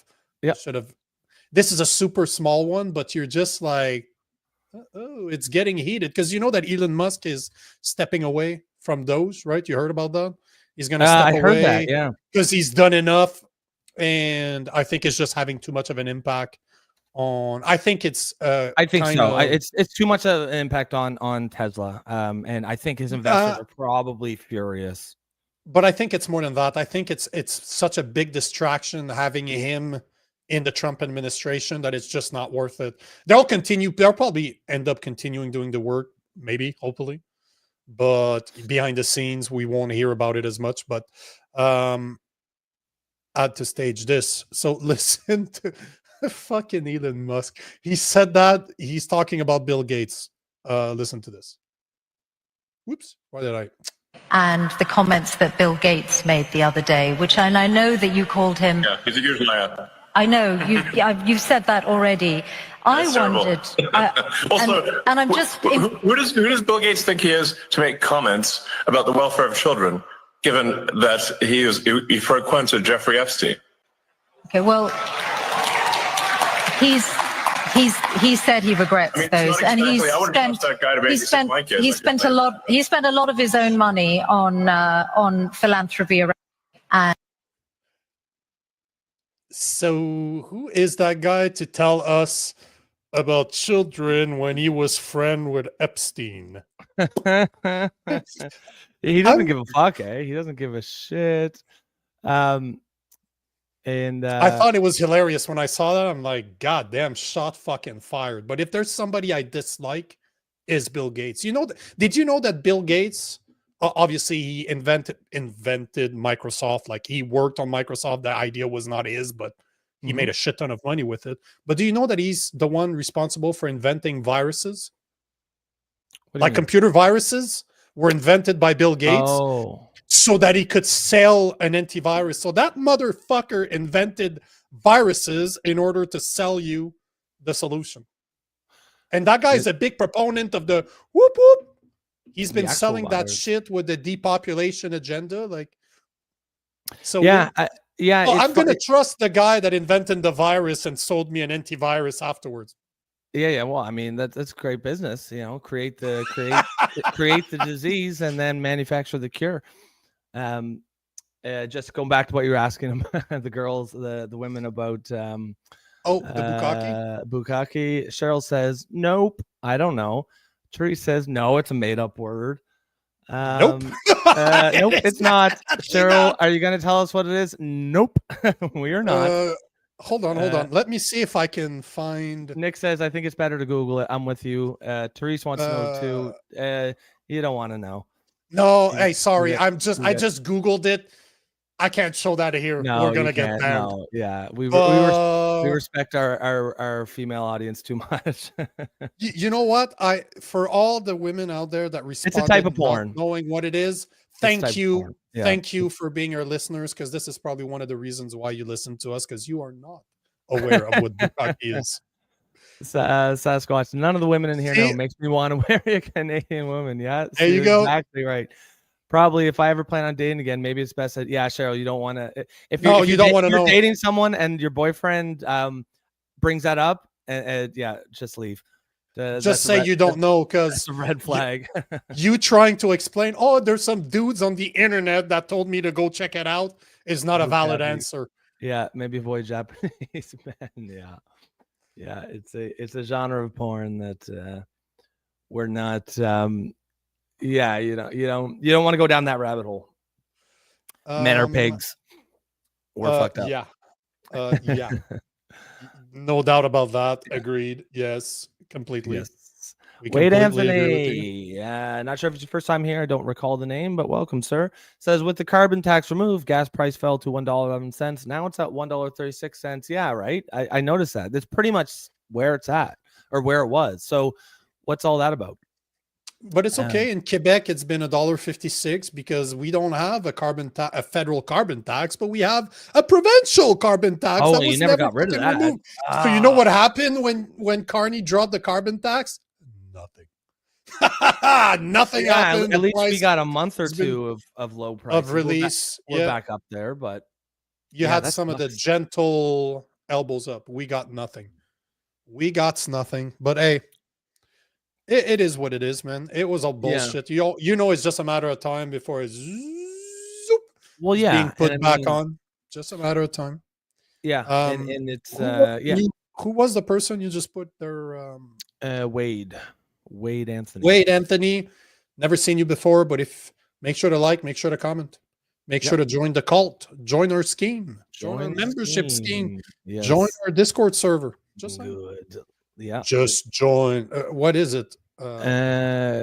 Join. There has to be a good meme for this. Join. Yeah, we'll figure it out. Follow us. Yeah, one of us. Exactly, one of us. But yeah, now hopefully you know it's a joke, Anthony. It's a joke. It's a joke. Detective Game says he invented Excel, but Windows Defender is free. Oh yeah, I mean, he definitely. There's no doubt. And I mean, I don't know the story about him inventing viruses. I'll have to look that up. But he certainly, is getting involved in some pretty dicey political causes. And when I first, do you have? Yeah. So Detective Gaines, good to see you. Actually, that one's for you. A good segue to maybe explain a little bit about what we do here. We are the Political Orphans.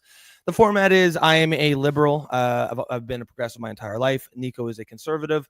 I'm a common sense liberal. I'm pretty disgusted with the state of the left these days. And if you kind of stick around, you'll sort of see where I stand on a lot of these issues. Sometimes I'll get people be like, "Oh, are you sure you're a liberal?" Because it seems like all you do is shit on the left or whatnot. And that's because the topics we talk about, I feel like as a liberal who, it's sort of our job to clean up our own house, clean up our own mess.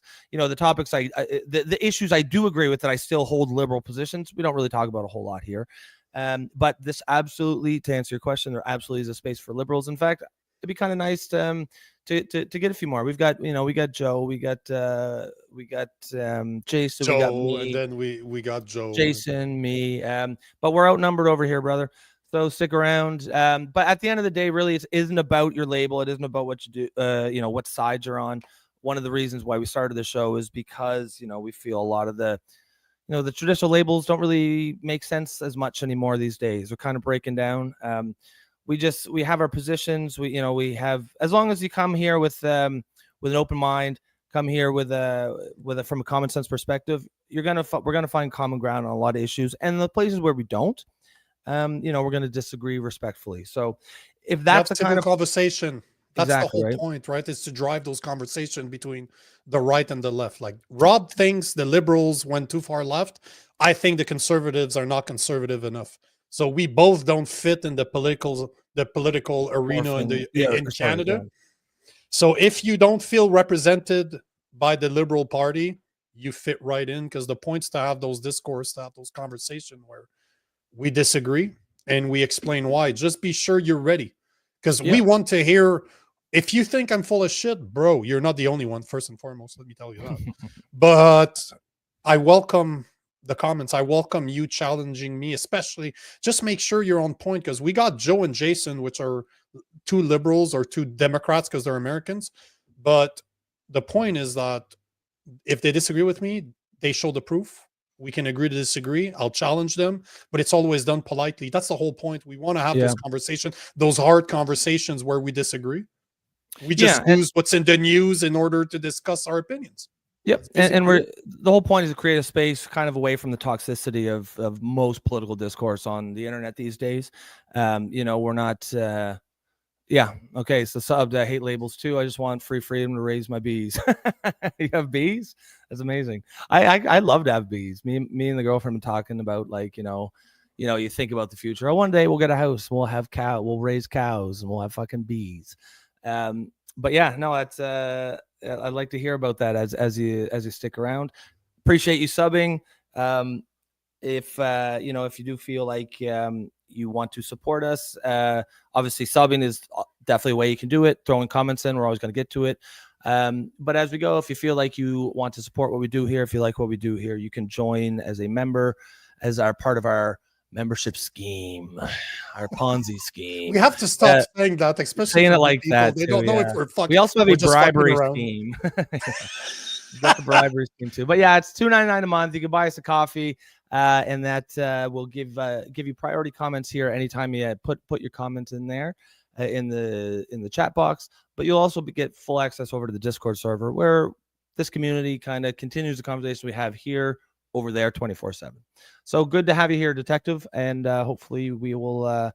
We're looking forward to hearing sort of your takes on that. But as Nico said, if you disagree with us, call us out. Please show your work. That's please disagree with me. As Mad Dog says, I don't fit with any party. I just look for the common knowledge and for advancing humanity. And you'll see most people here in this community will say something like that. We all have kind of the place where we come from. Like I come from the left, Nico comes from the right, but we don't really perfectly. No, I'm Canadian. I come from the left, bro. Are you kidding me? No, yeah, everyone here is on the right. In Canada, there's no such thing as real conservative. So I've been a lefty most of my life until about 10 years ago. But I was like most people. I was a lefty. It's just. But yeah, I'm the same way. Like in this election, I didn't vote for the Liberal Party. I couldn't. I think personally, I think the Liberal Party and the Democrat Party in the States too needs to essentially suffer a humiliating defeat so they can realize that they're going down the wrong path with a lot of this woke bullshit, a lot of the identity politics. And unfortunately, that didn't happen here in Canada. So it looks like we've got at least another few years before there might be any move in the right direction, if at all. But to the extent that we can do anything as just, a couple of yahoos sitting in our homes talking on the internet, we're going to do what we can. But glad that you're aboard. Bumpy Johnson says, have you guys heard of Kyle Cardinal or Steveland Ambrose? I have not heard of either of those people, although obviously Steveland Ambrose, me and him share a last name. And we don't. There aren't too many of them. Actually, it's a funny story. The only other person I ever met with the last name Ambrose was a girl I took home from the bar like 10 years ago, and we found out after we were talking. After we had the after hookup chat, and so what's her name? She's like, oh, my name's Amber Ambrose. I'm like, oh shit, really? So basically, you fucked your cousin. That's why we're both like, oh my god, we got get out the charts, get out the family charts. We got like, okay, now thank God It turns out we didn't. But weird times. Sure. Yeah, weird times. Sure. And if we did, I probably wouldn't say it here anyways, but we really didn't. Or you're saying it, but you saying it kind of excuse the fact that it was probably your cousin. Yeah. But If we found out that she was my cousin, I probably wouldn't say it. But Amber Ambrose, I know, right? Hopefully she, oh shit. She's watching. How drunk were her? But yeah, I thought it was kind of funny. That's true, man. That's not a lot of imagination from the parents, huh? Yeah. Amber Ambrose. Did you want your daughter to become a porn actress? Like, yeah, it sounds like it, right? It sounds like I call my son Jeeves because I want him to serve people. When you don't meet too many people with the same last name, and then you meet one that you just had sex with, it's a little bit nerve-wracking. But we did. So it's okay because you pulled out, right? Yeah, God, no kids came out of that.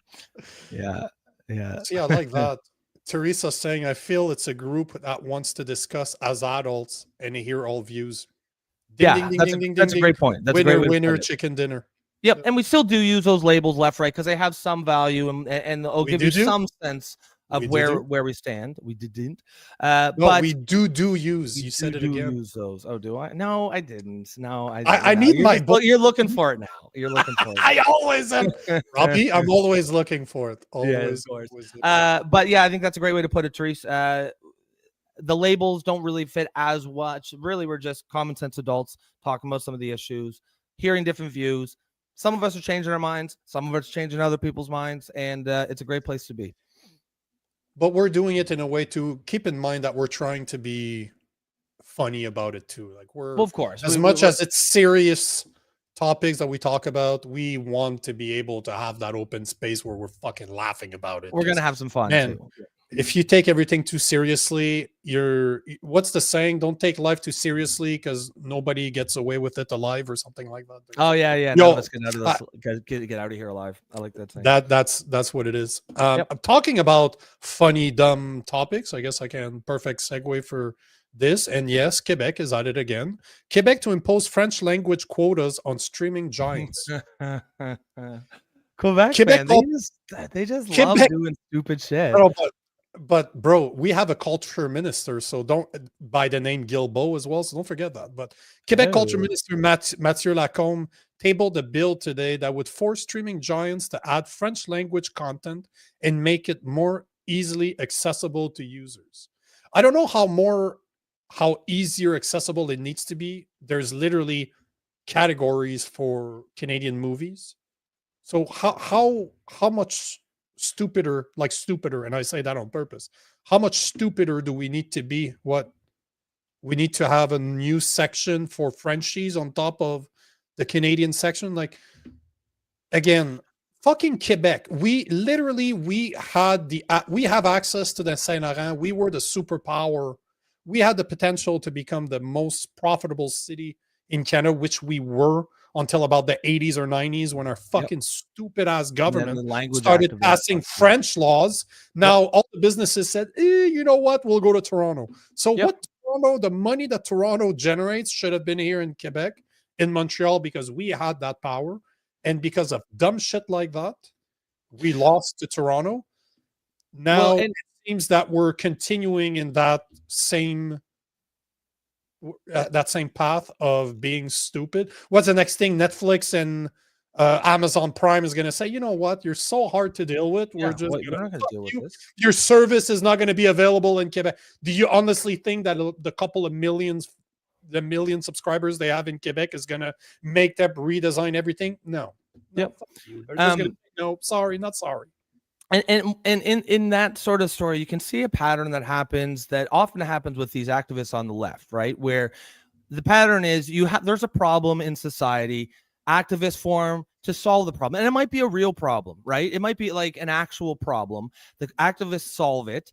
And then in a perfect world, they'd be like, oh, great, we solved that problem. Now let's all go home and get on with our lives. But that's not what happens, of course, because for a lot of these people, activist is a personality trait. They don't really care about the issue per se. They care about the activism. It is activism for the sake of activism. So once they get to the sweet spot, they don't stop. They keep fucking going.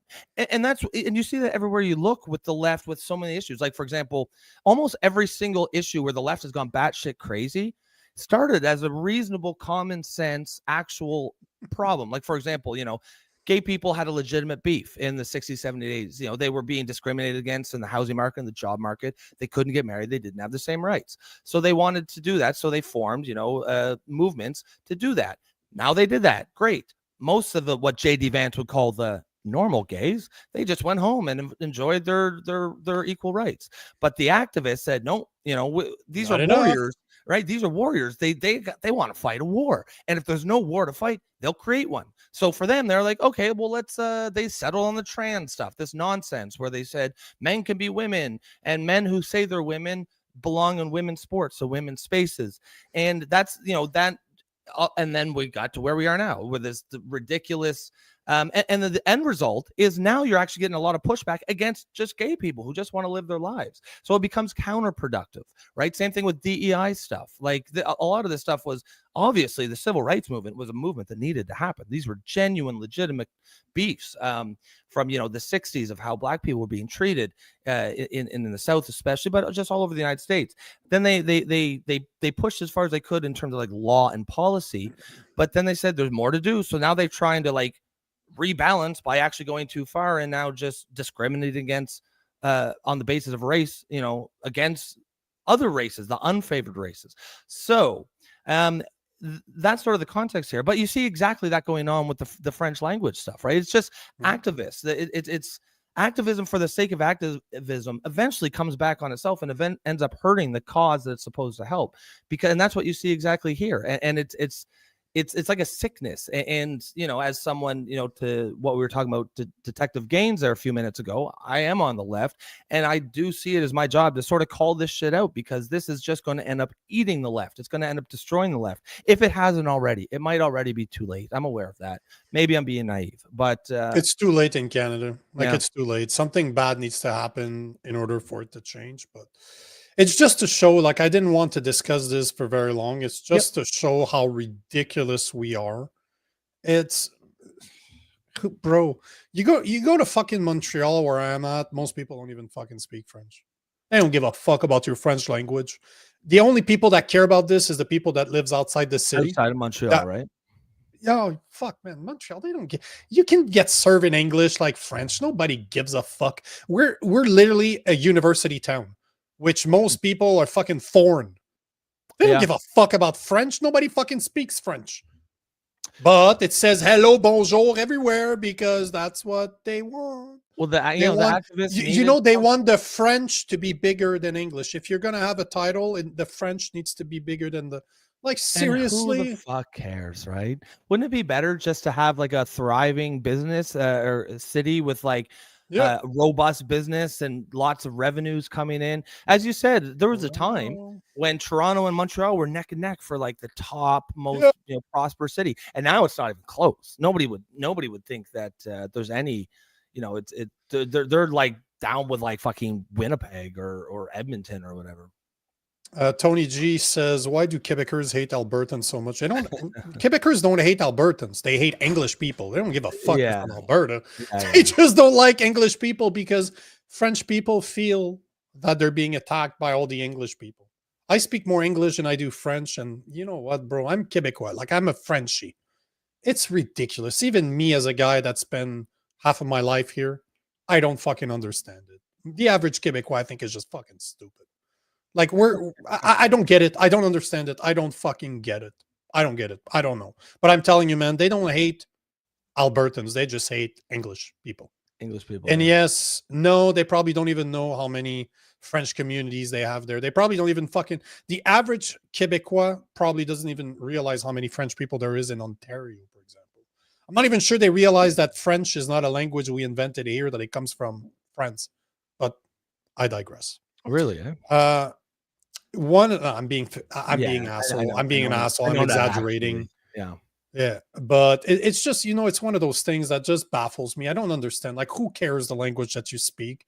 And the funniest thing is that the average Quebecois doesn't realize that they're conservative. Because if you're trying to conserve your language, that makes you a fucking conservative. Yet they will never vote conservative, but they'll vote liberal or Bloc Québécois. It's the most ironic thing ever. We're not conservative, bro. If you're trying to conserve your language, guess what? That makes you a conservative, by definition. Just saying. Yeah. Quebec's Thérèse Maupin is saying Quebec can do whatever. As an Albertan, I don't want to pay for it. I'm a Quebecois and we shouldn't fucking pay for that shit either. So I agree. I completely agree with you. I watched this tourist from France looking and talking down on French Canadians in Quebec. It was the craziest thing I've ever saw. Yeah, they'll do that. French hating on the French. As an American, see it the same way as British hate on Americans, because it's the same thing. Like the British English is the original English. Your American English is a bastardized version of the UK English. That's how they see it. So it's no different for us. The French that come here, or they see our French as a bastardized version of their French. Yet I have a lot of friends that are from France, and they have more English in their language than we do here while we're in a country that's English. So it's again, idiots being idiots. It doesn't matter where you're from. You know, that's why I'm not racist. I just hate everybody equally, because there's idiots everywhere. Doesn't matter where you're from. The color of your skin doesn't matter. If you're an idiot, you're an idiot, and they're everywhere. I want to show this. I want to show this just because Misfits shared this on the Discord server, and that will answer the bukkake thing we're talking about. It's a great picture that is, bro. Welcome to the show, guys. Brilliant. That picture is brilliant. Welcome to the show, for all you new. So you wouldn't necessarily think of it when you first see it, but if you know that what it is the definition of a bukkake right there. If you know what, and I will take it away. It's been removed. That's definitely a Misfit PG-13 way to do it. Well done, sir. Well played, sir. Well played. Well played. I also just wanted to throw out to the new faces here, who is, I believe, Detective Gaines, and there's a couple other ones. Just tell us where you guys are from. Just because we like. What's your name? Your first name? We like to know first names. Yep. Unless you want to just go by Gaines, but we'd like to know just kind of where the audience is from, and we'll remember it.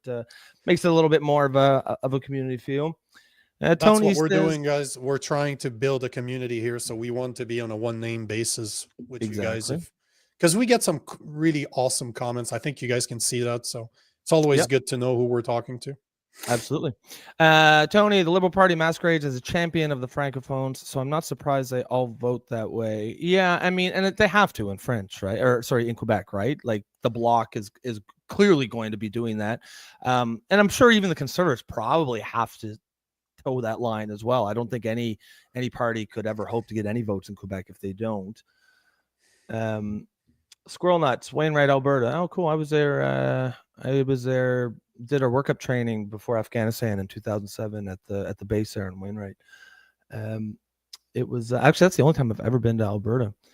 Let me see. Pam, just outside High River, Alberta. Yeah. And some of you guys we already know, but if we don't, like Pam's been here for a few days, but it's always good to know, where Alberta. Yep. Nico, is Carney's French as bad as I think? Yeah, I thought that too. It's not that bad. Right? It's not that bad. If you look at Carney and Poliev are pretty much similar, but Poliev, and see, this is what's interesting, is that the way Carney speaks French, I can tell that he's from Europe. Poliev, the way he speaks French, I can tell that he's from Ontario. An Australian or Scottish person, by the way, they speak English. The way, no, more than that, it's more the vocabulary, the way that they actually form their sentences. Because if you speak French, our sentences are kind of reversed as English. Like if you look at, we use very similar words when you say post Canada, or you'll be like post Canada. Exactly. See, exactly. Canada Post. Yep, you're absolutely right. And this is because in French we reverse some of the words. Everything, right? Our structure is not the same. LNH, the Ligue de Nationale du Hockey. Well, exactly. And that's about how retarded we sound. You're absolutely right. But all to say that they were actually not bad. They're French. I was surprised by Poilievre's French, but he sounds like a guy that's from Ontario that learned French in Ontario, and Carney sounds like a guy from Europe. Because if you go to Europe, most people speak 3, 4, 5 languages. Like, it's normal in European countries to speak multiple languages, not like here where most people speak English and that's it. So you can just tell the way that he speaks that he learned his French in Europe and not here. But both of them were as equally mediocre, but they weren't bad though. You could understand what they were saying. Yeah. Well, no, I mean, that's how's Poilievre's not francophone, right? He's an Anglo. Is it okay? No, like I said, he just sounds like a guy that learned French, in Ontario. Cool. Which is, I was impressed by both. Actually, I was impressed that they could speak that well. It's mediocre, but it's a lot better than I was expecting. Yeah, I figured Poilievre would, but I was surprised at Carney.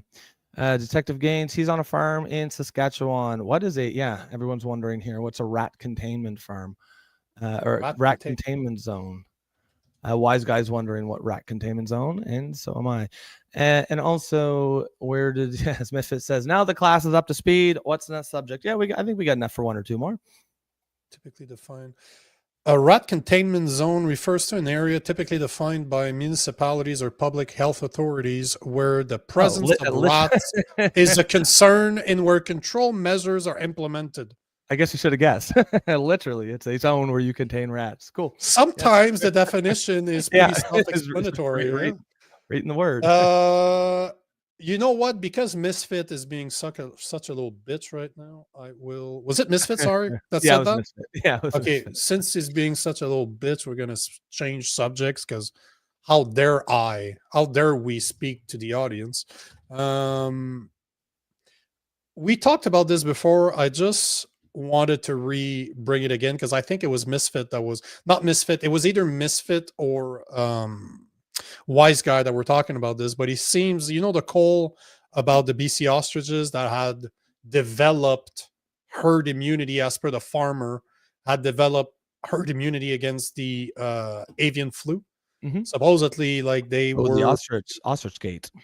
Yep, it looks like they are going to be, the CFIA will move forward with the Cull despite local landfill denial. So it seems that right here, the Canadian Food Inspection Agency will move ahead with the planned call of 400 birds at a British Columbia ostrich farm despite the regional district refusal to accept the birds' carcasses at any of its landfills.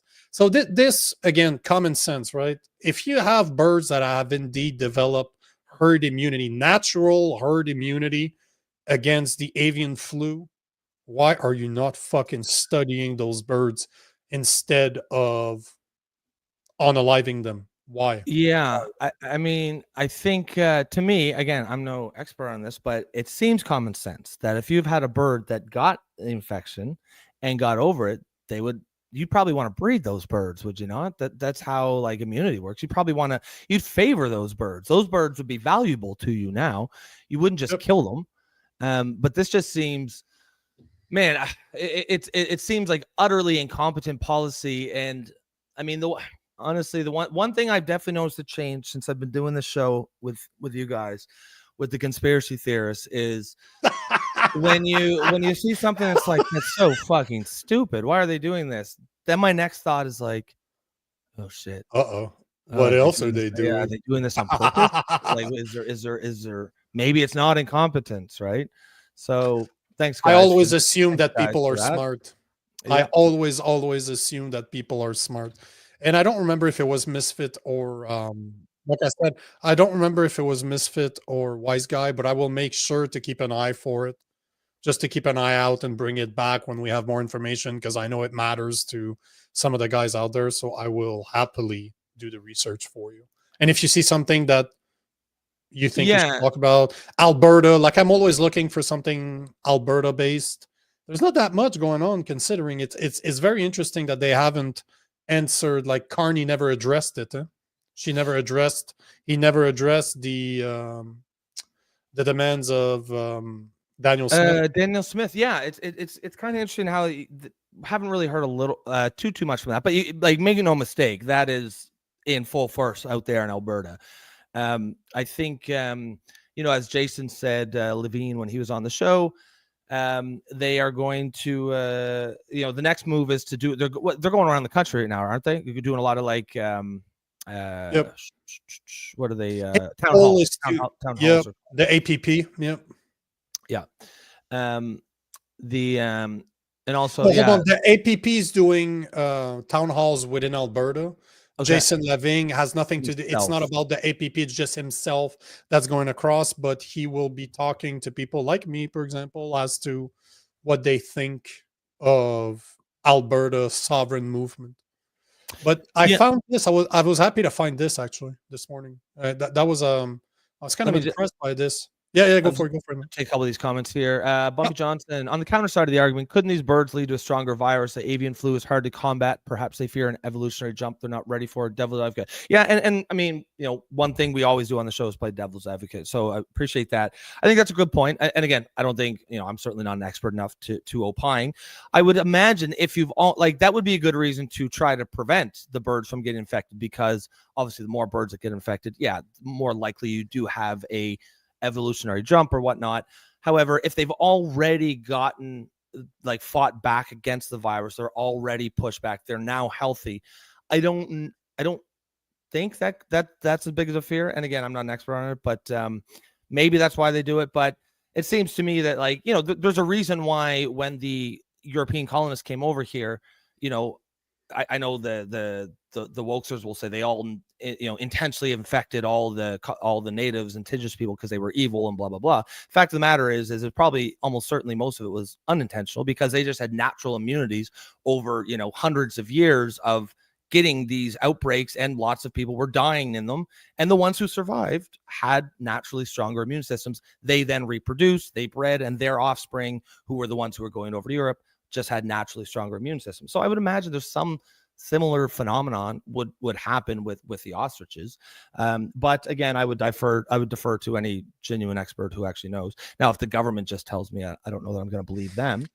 But the point in the matter is that we have survived with herd immunity. It is only over not even the last 100 years that we started injecting shit in our body, trying to make our body react to the viruses.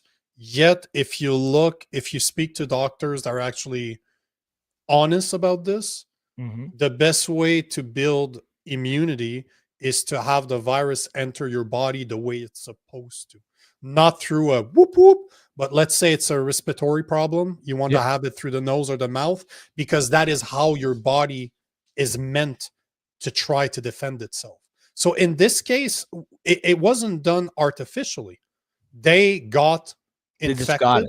They got infected. They somehow their antibodies got built.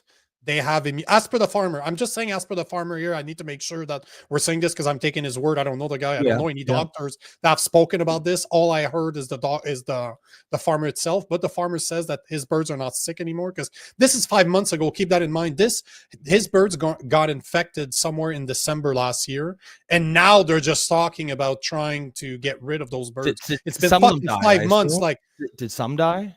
Not that I read. Maybe I'm incorrect, because obviously you never get the full picture. But what I'm trying to say is, we used to have measles parties. We used to have chicken pox parties, because we knew that the best way to fight it was to get infected by it. It would last for a few days. You'd get sick. And then if you're a healthy person, a healthy kid, you'd build the antibodies for it. And then your immune system would be stronger for it. This is all I'm seeing here. Is it possible that a virus evolves? Of course it is. You see it all the time. But at the same time, if you're protected against one strain, does it make you stronger for the next one? This is the question. Those are the type of questions that I have. And this is what I don't understand. If we go back from a common sense perspective, why are we not studying those birds? Why are we not keeping them alive? And maybe, you know what? They're protected against one strand. Is there other strands of avian flu? Yes, sure. Give it to them. Give it to them. See what happens. Are they protected now through those strands? If the virus evolves, are they protected? If you see a new strain of virus, keep those fucking birds alive and test it on them. I'm not saying don't fucking develop it. Yeah, yeah. If you see that there's a new You don't need to do gain of function research on the fucking. No, that's no. But what I'm saying is, why not study why not keep them alive? There are 400 of them. Keep them alive. Feeding them. Have them have babies. They're not infecting other people. I'm not saying give them to people for consumption, but keep them alive. Reproduce them. See if there's something to be learned. Yeah, what the fuck's the big to deal? me, that's the common fact that sense, they don't want to be that, they don't want to do that. I'm like, what the fuck are you guys thinking? Common sense perspective, it seems like. Yep. I think it was wise, guys. Thank you. We appreciate but that. important stuff. We agree. That's why I'm gonna keep on talking about it. And you know why I keep on talking about it is because you know where I stand on the whoop whoop. But I like to see somebody like you listening to what's going on and admitting that it's common sense. Yes, absolutely, it's common sense. Yeah. It's informed consent, right? It's just about having the information. You have those. Why not test on them? Why not try to figure out how they got immune? Well, yeah. Because if it becomes a problem, shouldn't you want, let's say that you do believe in whoop whoops, wouldn't you want to develop one?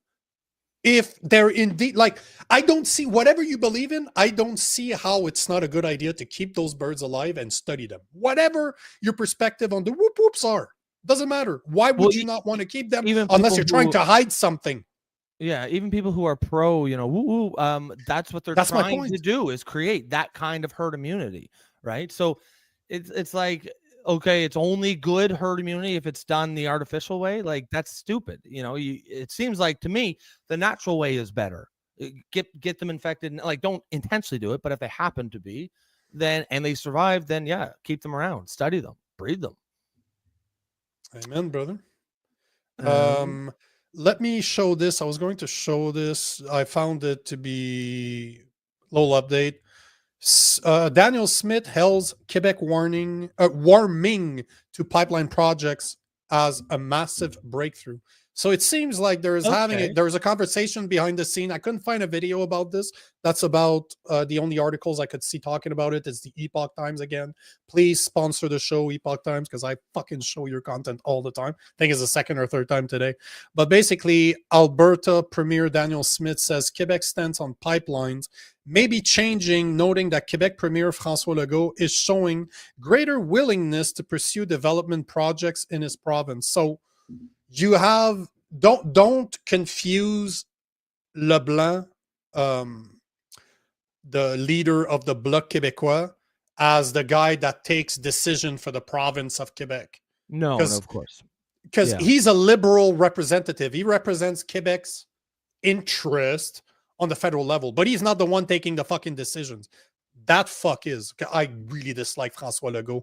He is the premier of Quebec, but if he's showing an openness to pipelines, that's impressive, because he was not open to it at all. So it seems like it's changing to a point where, let me just quote what she's saying. Daniel Smith is saying that I've been very annoying for Premier Legault because I told him every time I saw him, I was going to lobby him on developing their own substantial natural gas resources, said Smith on May 17. And every time I saw him, he said there's no social acceptability for it until recently. So just right there. So maybe the message is being heard in Quebec, which I would welcome that. But good for, maybe Daniel Smith is the reason why it's being heard. She's hard to argue with in the way that she's presenting Alberta's case. I don't want to separate, but we have demands. And I will open the door to a sovereign movement to vote, to have a referendum, to see where they stand. Brilliant. Her strategy seems to be working, but I'm very curious to see what our King Mark Carney is going to say about all of this, because he still hasn't addressed Daniel Smith's demand that were done like 2 weeks ago. Yeah.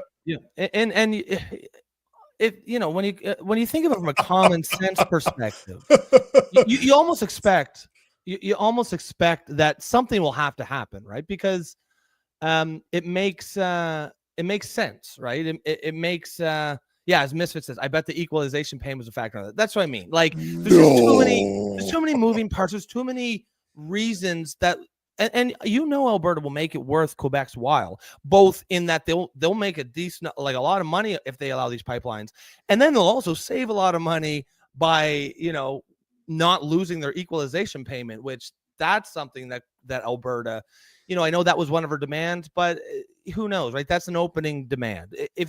If they start playing ball in the pipelines, you could definitely see Danielle Smith saying, okay, maybe we'll look the other way on the equalization payments. And we're going to put a bunch of cash in your pocket for allowing it. Like there's some leverage here. It makes too much sense for Quebec to just be belligerent about it and just say, no. I know that's I know that's their habit. They just automatically do it. And they did it here too. But I think after they said no instinctively, I suspect there's got to be some conversations privately who are like, oh, okay, maybe we should think about this, because this is, on the one hand, we can make a lot of money, on the other hand, we won't lose our billions of dollars of equalization. It just makes too much sense, right? It's a win-win solution, and Premier Legault does not give a fuck what Quebecois thinks. No, he does not. Oh no, yeah, so I'm not too sure about the politics of Quebec. Obviously, you'd be in a better position to tell us. We have an emergency act that he used to lock people down that needs to be renewed every month, and he renewed it for more than a year.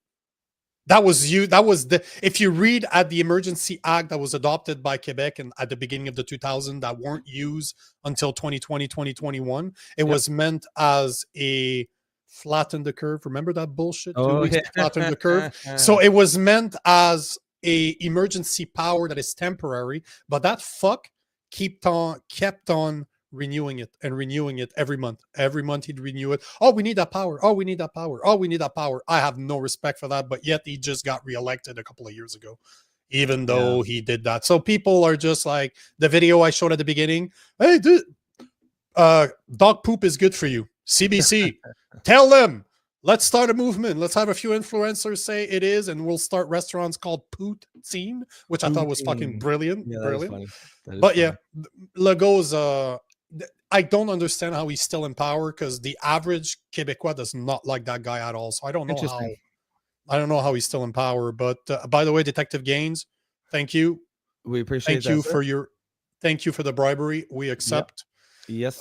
Just so you know, we like to see them in like dollar bills, because I always imagine that we're getting like somebody's flipping dollars at us, like you're putting dollars in my G-string. Yeah, that's right. But yeah, no, glad that you're enjoying the show, Detective. And what do you think? Ended on that. We got it's 1:30 now. 2:30, sorry. Yeah, let's do that. Well, let me just address this. Let me just address this one. Sure. By Nick. This is the irony. So Nick is asking. I didn't want to see that. Is it true, Nico? No social acceptability for pipelines in Quebec, or just political bullshit? It is political bullshit. You know why? Because Montreal has been dumping polluted water in the Saint Laurent for years. They got caught doing it so many times. But then you have our government that's saying, we don't want pipelines because they might pollute our environment. Hey, bitch, please. You don't give a fuck about this. It's just a problem with Quebec is Montreal, where I am right now, because we're a university town. So you have a lot of activists that will glue themselves to the fucking pavement. Let's stop oil and gas. So they're playing their base. Those are the morons that keep on voting for liberals. Sorry if you voted for liberals, but they're the same people that vote. They're activists. So they have to play the game of their audience and the people that voted for them. But the average Quebecois, if you take the time to explain it, we're not that stupid. Like, if you take the time to explain that we receive billions of dollars in equalization payments every year, and we still pollute the water left, right, and center just here in Montreal. So how about we build a pipeline so that we can continue getting those equalization payments, and then give a way for Alberta to sell their gas overseas? If you explain it this way, it will make sense to most people that have common sense. I agree. Quebecers like money as much as everyone else, and they're not going to want to kill them. Probably more so. Probably more so. They're not going to want to kill the golden goose. Guys, with that, we'll put a pin in it until tomorrow. Great to see some new faces out here.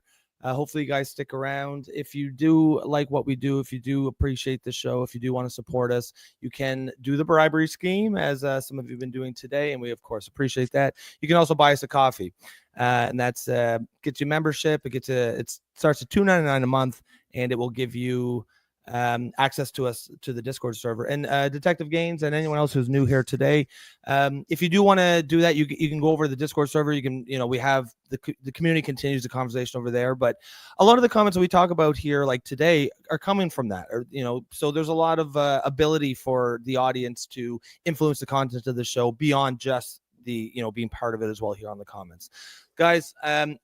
Again, as always, you could have been anywhere in the world today. You chose to be here with us, and we're always going to appreciate that. The membership is the coffee scheme. Misfit. Wise guy, as far as what we were talking about earlier, let's jump on the Discord there and send me the links that you're talking about, because I am interested in reading sort of what you've got to say about that, or the links that you were talking about there. Guys, have a great day. Be safe. We will catch you tomorrow. Remember, on Monday, we're going to take the throne speech live. We're also going to do, I assume, our show Monday as normal, but we're going to do that. So we'll remind you guys again later, but just keep it in mind. And guys, we will see you tomorrow. Peace.